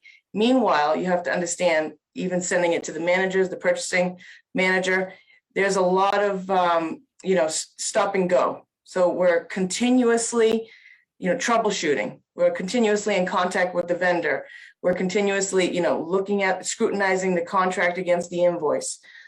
And then, so what happens is then the accounting team pulls all together everything that's ready to be processed for an actual check, puts the batches in, sends the batches off to the general manager for her final approval. General manager, once again, stop and go, asking questions, making sure. Once she's happy that everything is in the proper order, sends it back to the accounting team. Accounting team combines all the invoices, packages it nicely together, gets ready for the check file for the town of Reading. Prepares the warrant. Then the general manager signs the warrant. The processed invoices along with the warrant go to the Board of Commissioners for signature. At that point, they also have the opportunity to ask questions. They're only pulling invoices if they think it's fraudulent or illegal. So at this point, you can ask questions and we can answer your questions. That's not a problem. And then after the approval of the warrant, then the town of Reading cuts the check. Before they cut the check, definitely getting phone calls over here at RMLD. Again, scrutinizing, checking invoices, making sure, lots of checks and balances. We like it that way. This is how we always check ourselves. And then the town of Reading cuts a check 10 days after the Friday end date, which is the warrant date. So that's basically the whole process. It is quite complex, and I think it's very important for everybody to be aware of how this works. Every day there's a deadline in order to move to the next day, just so you understand that. And I think that concludes that piece of it. I didn't actually have anything to say specifically about the financials. You know, it's February, they're pretty flat. We're a little bit under budget right now, but there's nothing really significant to report. Okay. Thank you, Wendy. I guess the first thing I would say, I see that process. Would you have any process improvements that you would suggest to streamline that a little bit, to improve it? Not right now. I won't put you on the plate, but is there anything that you would like to streamline that process or suggest, or you know, if anybody would like to suggest? Well, I can first say that in 2020 alone, the process went from paper to electronic. That in itself was huge, quite honestly, and it took everybody's cooperation and help to make that happen. So we are continuously looking to streamline the process to make it more simplistic, which it's never going to be simple, but you know, we work with our vendors to avoid, you know, the stop and go. We really do. So we are getting better at making sure that the contracts are, that the vendors understand what the contracts say before they go ahead and send us the invoices. Yeah. Okay. Yeah, the process works a lot better now. It used to be 3 commissioners had to sign the warrant in the past. That's right. Yeah. Oh, Which is rather. put my head in the door and just close it. Like, ugh. That's good. But thank you. Are there any comments? Okay, thank you, Wendy. Appreciate it. Thank you. All right, the next item on the agenda would be the RMLD procurement request. Okay, you want the motion? Yes, please, Phil. Okay. Move that IFP 2021-13 for voltage and current transformers be awarded to Gray Bar Electric Company, Inc. for $124,970 and Westco Distribution, Inc. for $28,224 pursuant to Mass General Laws, Chapter 164, Sections 56D, on the recommendation of General Manager. Second? Okay, any discussion? Okay, roll call vote. No, you have, I think Hamid's speaking, but he's muted. Oh. Yeah, Sorry, Hamid is muted. I'm sorry. Yeah. Sorry. Yes. As you recall, last year we tested all the primary metering structures. We've got about 68, 70 of them throughout the system for the integrity and accuracy of the metering. And we realized that, you know, well, lots of these equipments are getting actually they are outdated. They need to be upgraded. So these are including the PT potential transformers and CT current transformers, which basically they step down the voltage from 13,800 to 120 volts, and the current from thousands of amps to 5 amps, so it could be measured in the electronics and control. So we ordered the parts for that, and we sent the bid to 14 distributors and vendors. Only 4 responded, and among the 4, the lowest responsive bidders were Gray Bar for $124,970 and Wesco for $28,224. So the total award is for $153,194. Bob, I think it'd be appropriate that maybe for Marlena's why this actually gets in front of the commission to vote. Maybe Colleen can maybe give a quick, brief reason why this gets in front of the commission.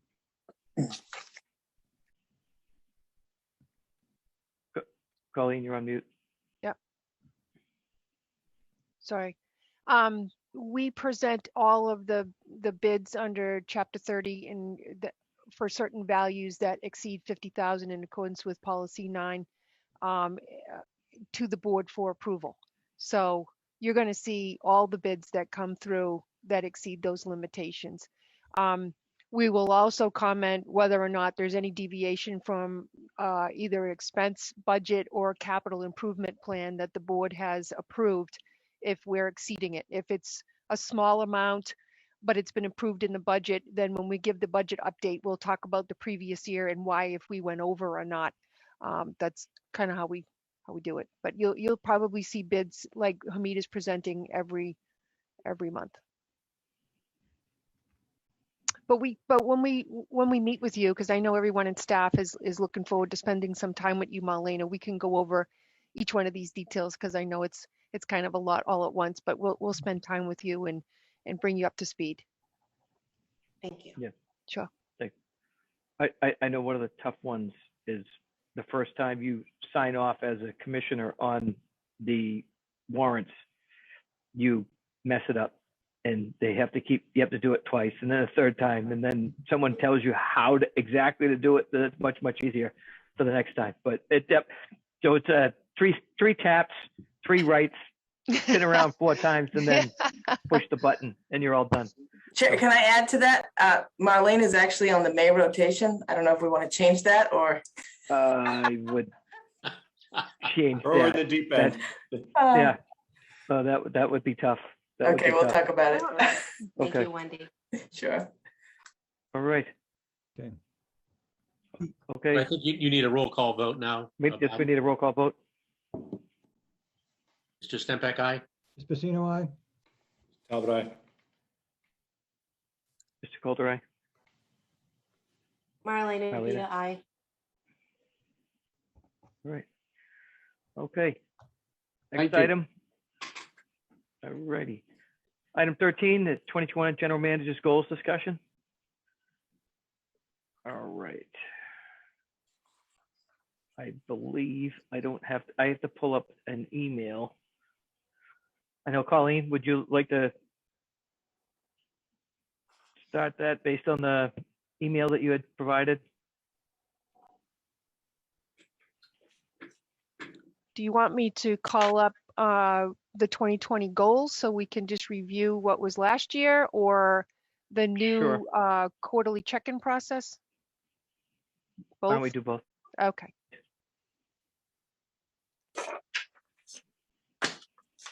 I'm just hoping that this will open, or I might have to go back.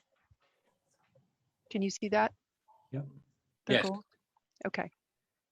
So in 2020, and I can open the next presentation that Commissioner O'Rourke and Commissioner Hennessy did. They're both HR executives, and we changed it from basically a point system that we do once a year to more of a quarterly check-in that is supposed to be, a healthier environment with encouragement and any type of reprioritization discussion process. And we've also adopted that on the inside as well with our senior managers going forward. But these are a list of the goals that I reported on for 2020. And we did both the general manager and we did some board commissioner goals as well. I won't re-report on them, but I did put in Marlena's packet that I sent to her my submittal on this that I gave to the board. Hold on, sorry. Let's share this. I'm not as good as Kathleen on in making this quick. Oh, see this? This is opening. Hold on. Geez, Kathleen, you're really good at this.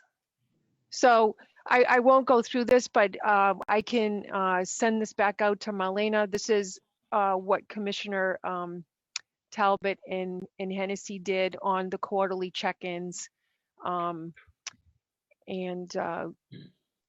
how the new HR community works with their employees to for more of a positive outcome of performance of review. So this is the new procedure that we went to. I made a suggestion for goals for this year that we're already in. We're already in April, and we had last year the Wilmington substation, which we'll talk a little bit in executive session, implementing all the NERC cyber and physical security. We just went through a big change here in that.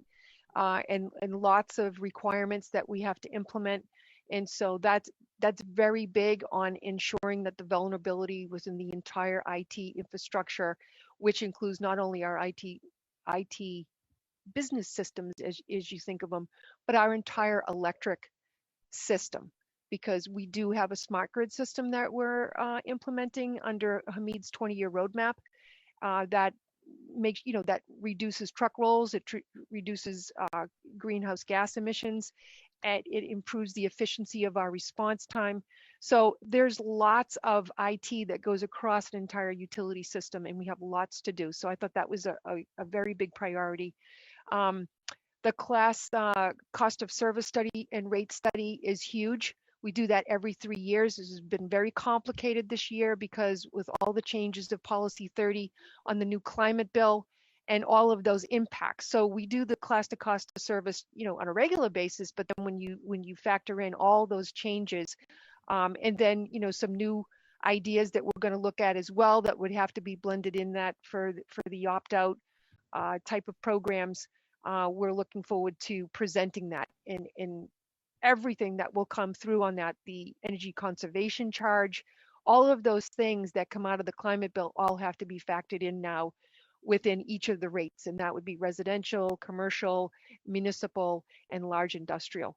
Then of course you have time of use and you have, all the rates are on the site. You can take a look at them. But achieving the APP RP3 award, I can take credit for the fact that we're already in it, but I guess what I'm trying to say is we want to go to the next step. We want to go to Diamond. We have, we got 90% score, which is fantastic, but I think we're almost there. I think we're heading in the right direction. Our process improvements, everything is getting better as we laid out with our reorganizational study and all the changes that we've made back 5 or 6 years ago, and where we are on that. I think if we keep going, that's a huge accomplishment to continue that. There's a lot changing out there with workforce management. There's new laws. We have vacancies here.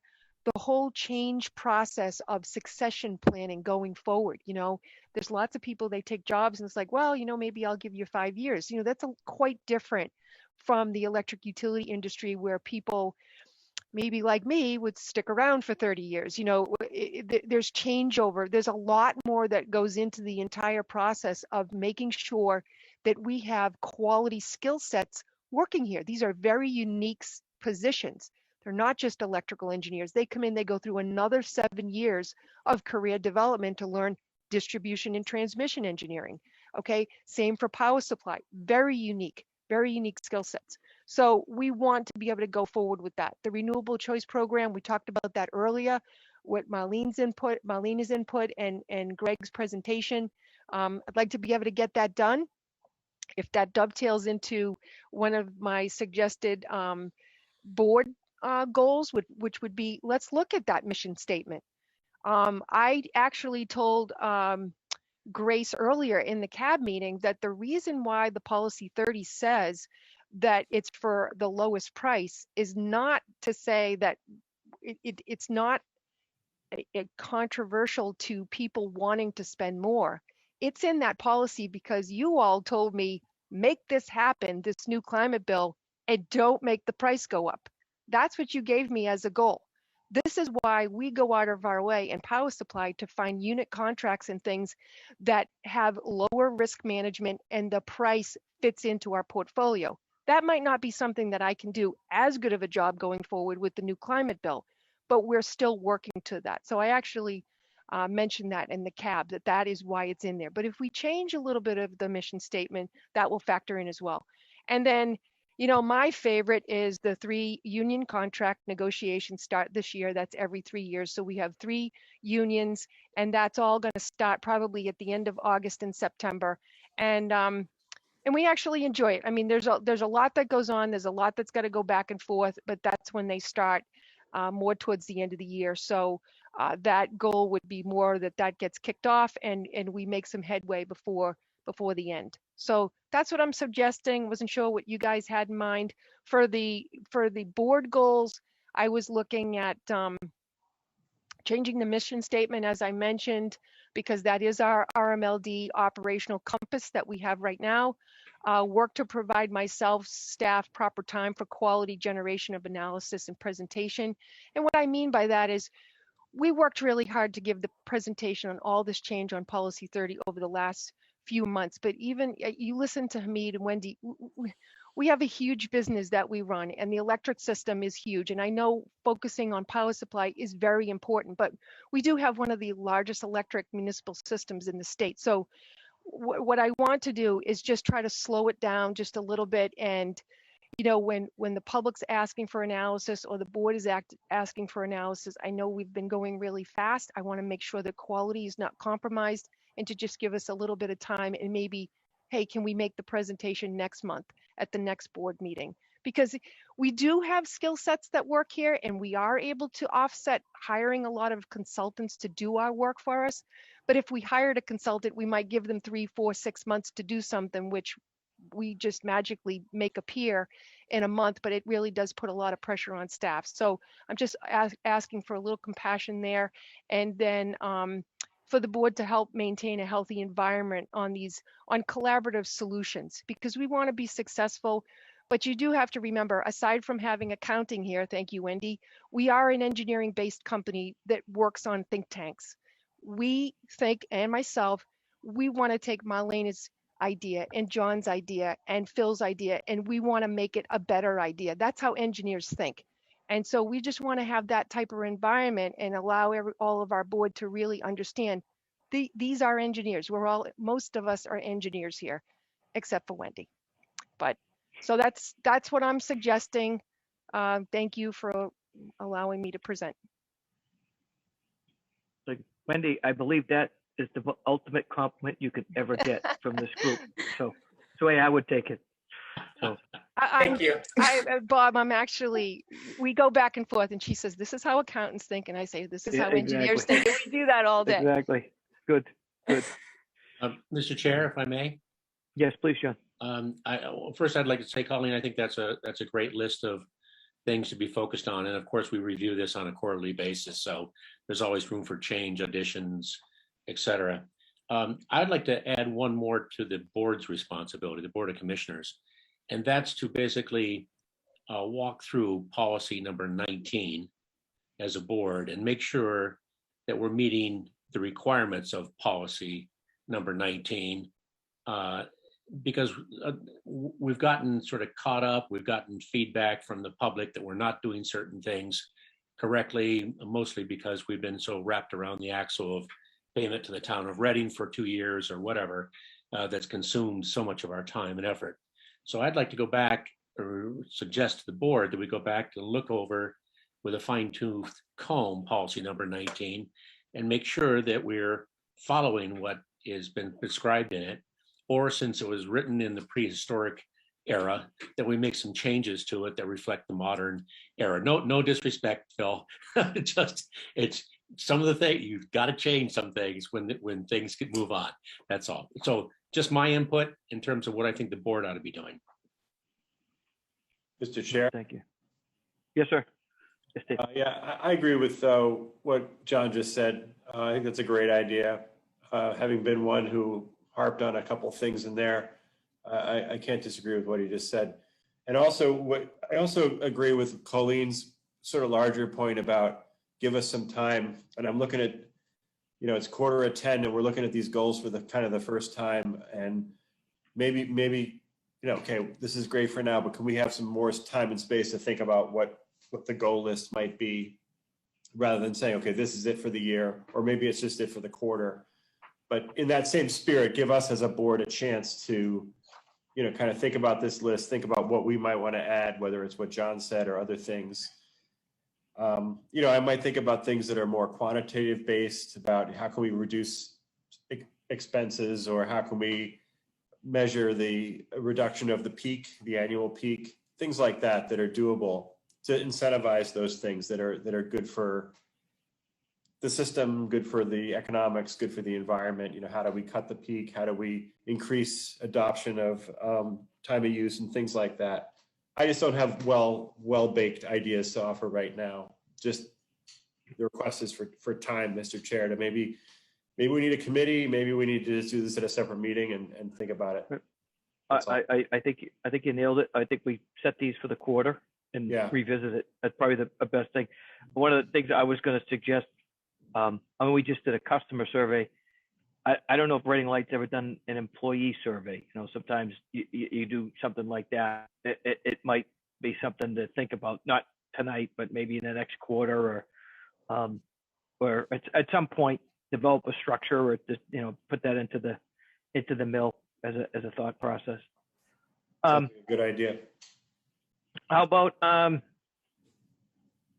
about we suggest a motion to accept these for a quarter, if that's possible, Phil? Okay, I'm sorry. Yeah, I'm sorry, Colleen. These were just suggestions for a discussion tonight. This was Oh, not, okay, there's good, no perfect. motion for a vote or anything. So no, I would never ask the board to give me more time for presentations and then ask for a vote on this. So this was just for discussion, just to put something out there. Mr. Chair? One quick. Yes, Phil. Yeah, just one thing to kind of tack on to John's discussion about 19. I'm seeing that it's what, 9:45 at night. Now, I'm a night fighter, so this is fine with me. I don't go to bed before 2 o'clock in the morning.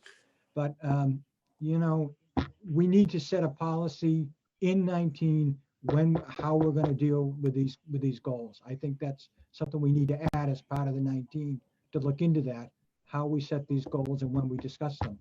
Yeah. In terms of that. Yeah. So we got more time than just 15, 20 minutes to discuss it. I think we need more time than just 10 minutes. Right. Mm-hmm. Okay. All right. Any more discussion?